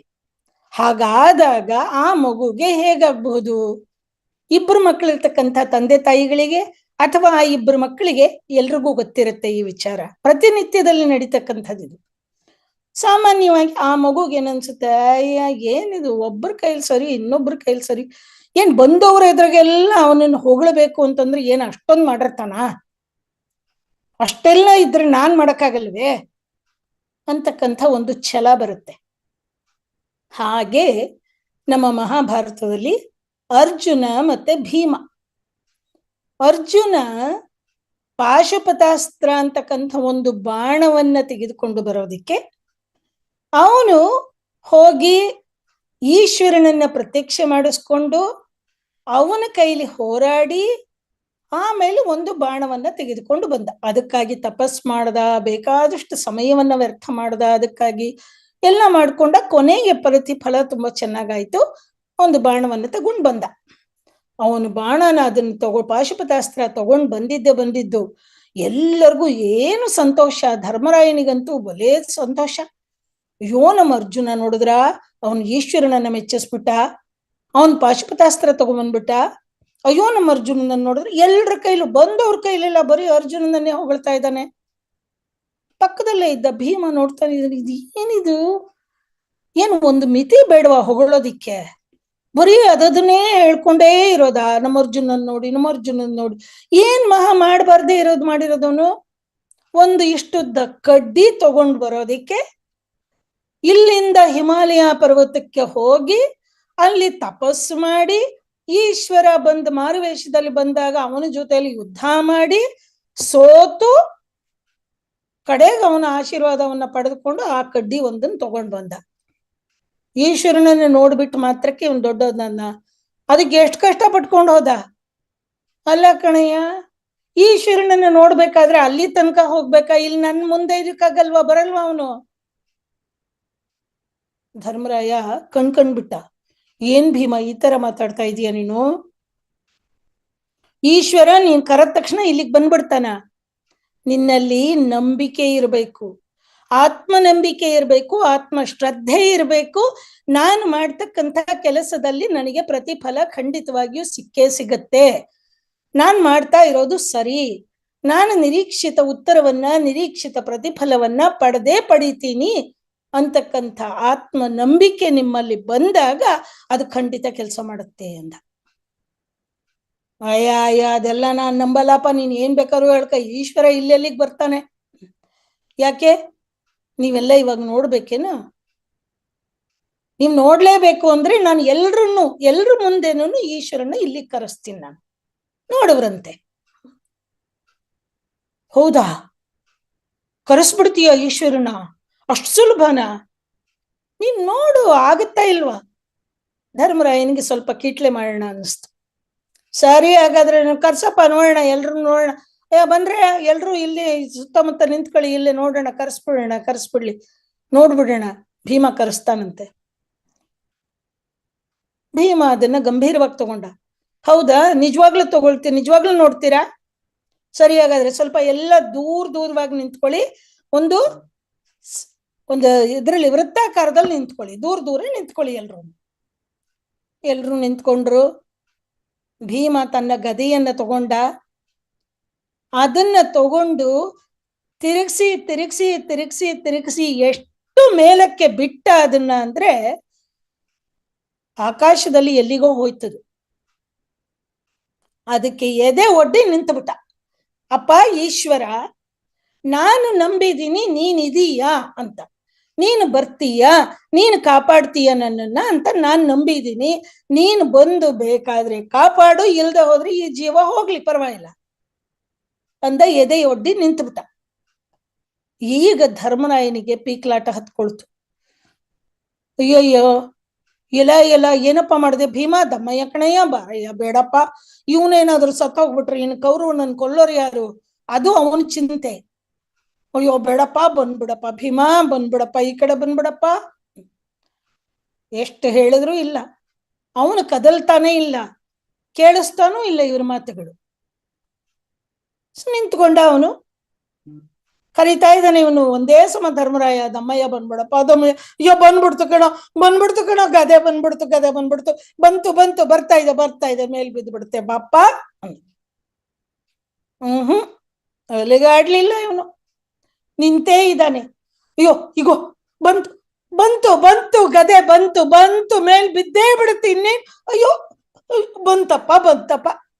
ಆಗೋ ಬಂದ ಈಶ್ವರ, ಬಂದು ಗದೆಯನ್ನ ಹಿಡ್ದ, ಭೀಮನನ್ನ ರಕ್ಷಣೆ ಮಾಡ್ದ.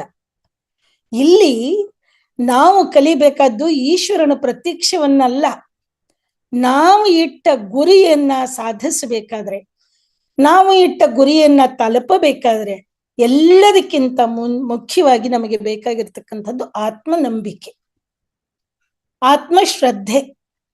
ನಮ್ಮಲ್ಲಿ ಇದನ್ನ ಮಾಡ್ತಕ್ಕಂಥ ಶಕ್ತಿ ನಮಗ್ ಖಂಡಿತ ಇದೆ ಅಂತಕ್ಕಂಥ ನಂಬಿಕೆಯನ್ನ ಬೆಳೆಸ್ಕೊಳ್ಳೋದಿದೆಯಲ್ಲ, ಅದು ನಮ್ಮ ಕೆಲಸದಲ್ಲಿ ನಮಗೆ ಸಂಪೂರ್ಣವಾದ ಪ್ರತಿಫಲವನ್ನ ಕೊಡುತ್ತೆ. ಇದನ್ನ ನಮ್ಮ ಮಕ್ಕಳು ಬೆಳೆಸ್ಕೊಂಡ್ರೆ ಕನ್ನಡ ಏನು, ಗಣಿತ ಏನು, ಯಾವುದನ್ನ ಬೇಕಾದ್ರೂ ಜಯಿಸಬಹುದು, ಕಲಿಬಹುದು, ಏನ್ ಬೇಕಾದ್ರೂ ಮಾಡಬಹುದು. ಆ ಒಂದು ನಂಬಿಕೆಯನ್ನ ನನ್ನ ಪುಟಾಣಿಗಳು ಬೆಳೆಸ್ಕೊಳ್ಳಿ ಅಂತಕ್ಕಂಥ ಆಶಯದೊಂದಿಗೆ ಆ ಕಥೆ ಒಂದನ್ನು ಮುಗಿಸ್ತೀನಿ. ನಾನು ಬಹಳ ಚುಟುಕವಾಗಿ ಮಾತಾಡ್ತಾ ಇದ್ದೀನಿ, ಯಾಕೆಂದ್ರೆ ಈಗಾಗ್ಲೇನೆ ಸಾಕಷ್ಟು ಸಮಯ ಆಗಿದೆ. ನಾನು ಇನ್ನೊಂದು ಮಾತು ಹೇಳ್ಬೇಕಾಗಿದ್ದು, ಬೇಂದ್ರೆಯವರ ಒಂದು ಕವನವನ್ನ ಓದ್ಬೇಕು ಅಂತ. ಆ ಕವನ ಯಾವುದು? ಆ ಕವನದ ಹೆಸರು ಹೂ. ಎಲ್ರೂ ಕೇಳಿದಿರ, ಫ್ಲವರ್. ಯಾರು ಎಷ್ಟು ಜನ ಕೇಳಿಲ್ಲ? ಹೂವನ್ನು ಎಲ್ರೂ ಕೇಳಿದೀವಿ. ಆ ಕವನದ ಬಗ್ಗೆ ಏನ್ ಹೇಳ್ತಾರೆ ಬೇಂದ್ರೆಯವರು? ಚಂದಿರನ ಮೂಡಿಸಲು ಮನದಲ್ಲಿ ನೆನೆಯುತ್ತಿರೆ, ಚಂದಿರನ ಮೂಡಿಸಲು ಮನದಲ್ಲಿ ನೆನೆಯುತ್ತಿರೆ, ಮೊಳೆತ ಚಂದದ ನನಯ ಮುಂಗುರುಹ ಪಡೆದ. ಬ್ರಹ್ಮ ಸಮಾಧಿಯಲ್ಲಿ, ಬ್ರಹ್ಮನ ಸಮಾಧಿಯಲ್ಲಿ ಚಂದಿರನ ಮೂಡಿಸಲು ಮನದಲ್ಲಿ ನೆನೆಯುತ್ತಿರೆ, ಮೊಳೆತ ಚಂದದ ನನಯ ಮುಂಗುರುಹ ಪಡೆದ. ಚೆಲುವಿನಲಿ ನಲವಿನಲಿ ಚೆಲುವಿನ ಕಾಣಿಕೆಗೆ ಹೂ ಎಂದ.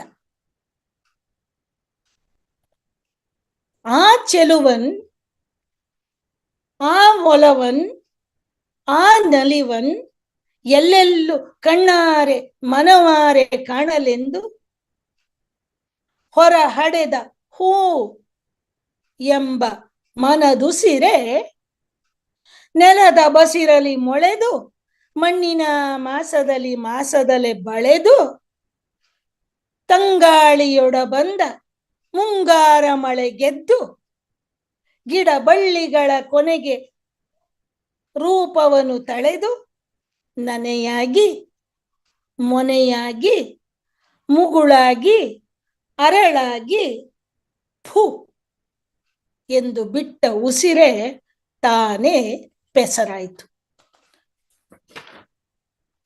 ಒಂದರಳು ಒಂದಿಲ್ಲ, ಒಂದರಳು ಒಂದಿಲ್ಲ, ಒಂದರಳು ಕುಂದಿಲ್ಲ. ಒಂದರಳು ಒಂದಿಲ್ಲ, ಒಂದರಳು ಕುಂದಿಲ್ಲ, ಒಂದೊಂದು ಅಂದವು ತನಗೆ ಚೆಂದ. ಒಂದಕ್ಕೆ ಒಂದೇ ಮೈ ಸಾಲದೆಂಬಂತೆ ನೂರೊಂದು ಮೈದಾಳಿ ಕುಣಿಯುವುದು ಸ್ವಚ್ಛಂದ.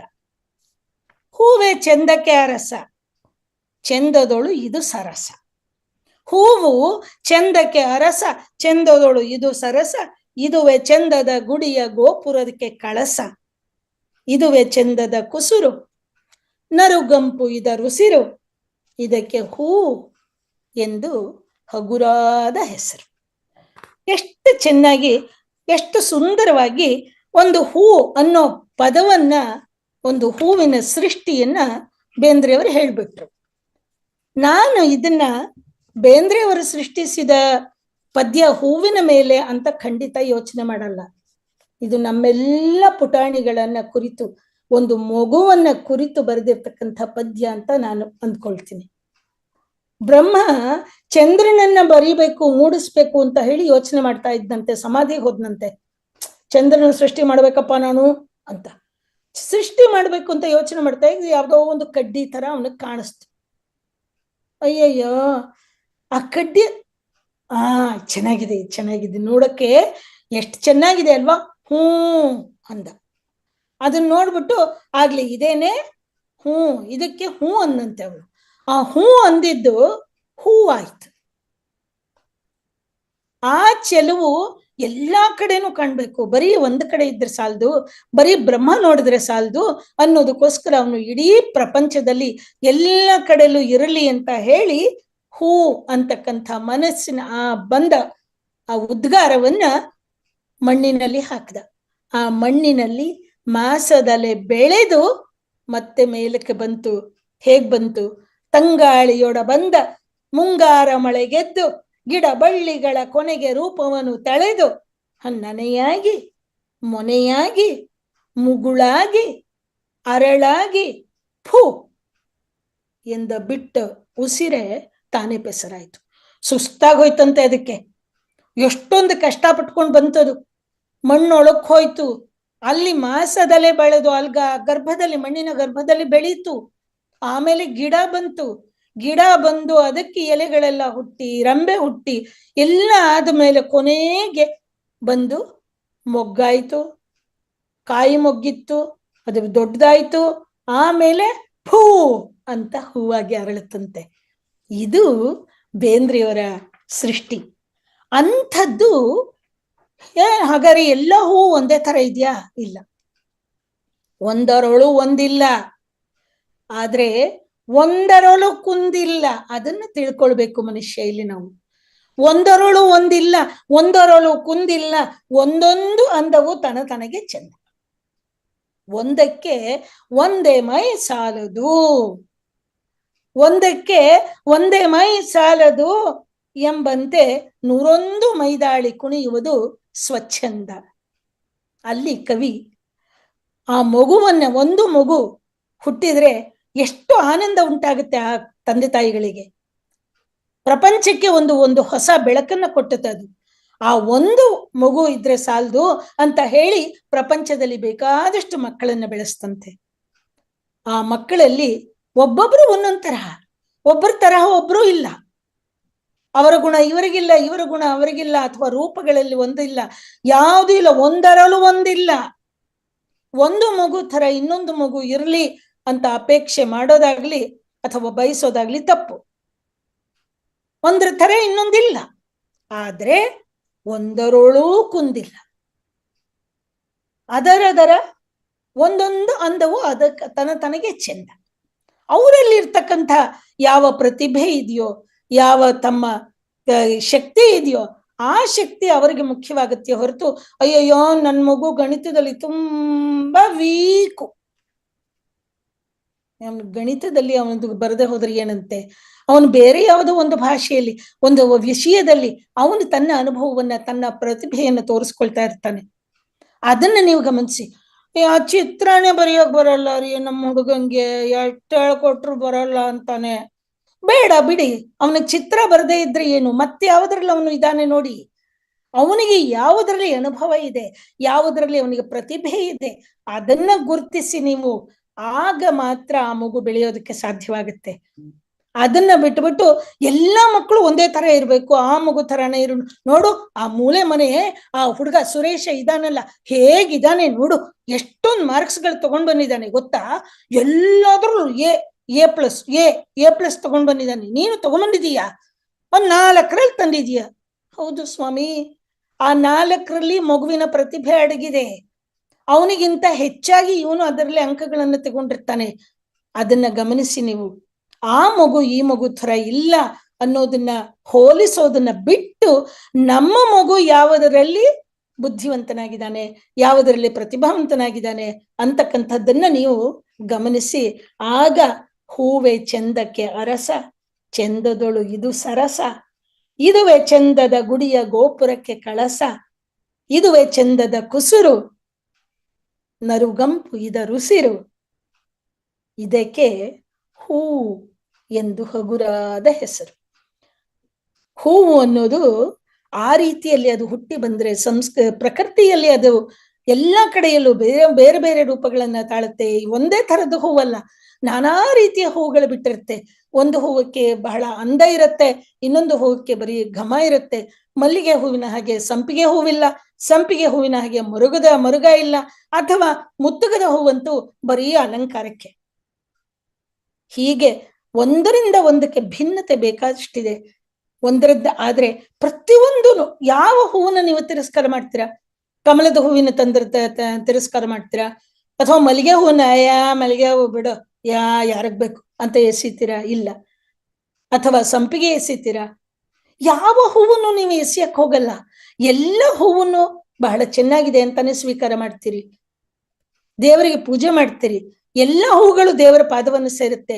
ಹಾಗೇನೆ ನಮ್ಮಲ್ಲಿ ಇರ್ತಕ್ಕಂಥ ನಮ್ಮ ಪುಟ್ಟ ಮಕ್ಕಳು ಬೆಳೀತಾ ಇರುವಾಗ ಅವರವರಲ್ಲಿ ಇರ್ತಕ್ಕಂಥ ಅವರವರ ಪ್ರತಿಭೆಯಿಂದ ಇಡೀ ಪ್ರಪಂಚವನ್ನ, ಇಡೀ ಸಂಸಾರವನ್ನ ಬೆಳೆಸ್ತಾರೆ, ಸಮಾಜವನ್ನ ಬೆಳೆಸ್ತಾರೆ. ಅಲ್ಲಿ ತನ್ಮೂಲಕ ತಮ್ಮ ಪ್ರತಿಭೆಯ ಮೂಲಕ ಬೆಳಗುತ್ತಾರೆ.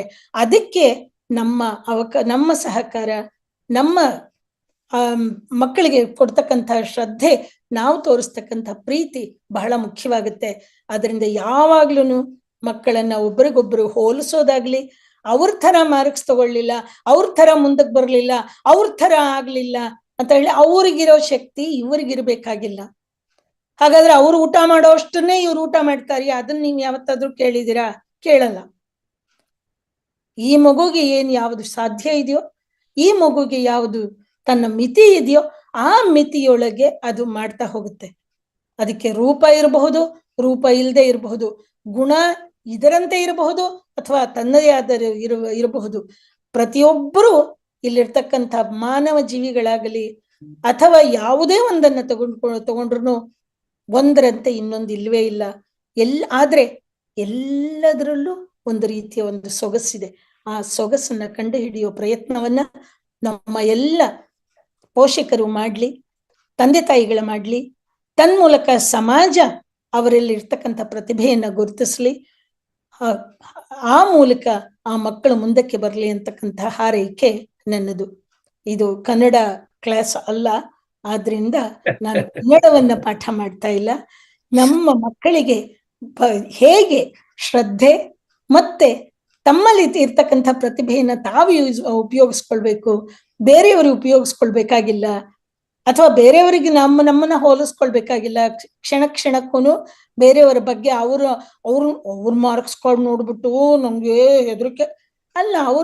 ಅವರು ಎಷ್ಟು ಅಂಕಗಳನ್ನ ತಗೊಂಡಿದ್ದಾರೆ ಅದು ಅವರಿಗೆ, ನಾನು ಏನನ್ನ ತಗೊಂಡಿದ್ದೀನಿ ಅದು ನನಗೆ. ನಾನು ಯಾವ ರೀತಿಯಲ್ಲಿ ನನ್ನನ್ನು ಉತ್ತಮ ಪಡಿಸ್ಕೊಳ್ಬಹುದು, ಅದಕ್ಕೆ ನಿಮ್ಮಲ್ಲಿ ನಂಬಿಕೆ ಬರಲಿ, ಆತ್ಮನಂಬಿಕೆ ಬರಲಿ, ಶ್ರದ್ಧೆ ಇರಲಿ.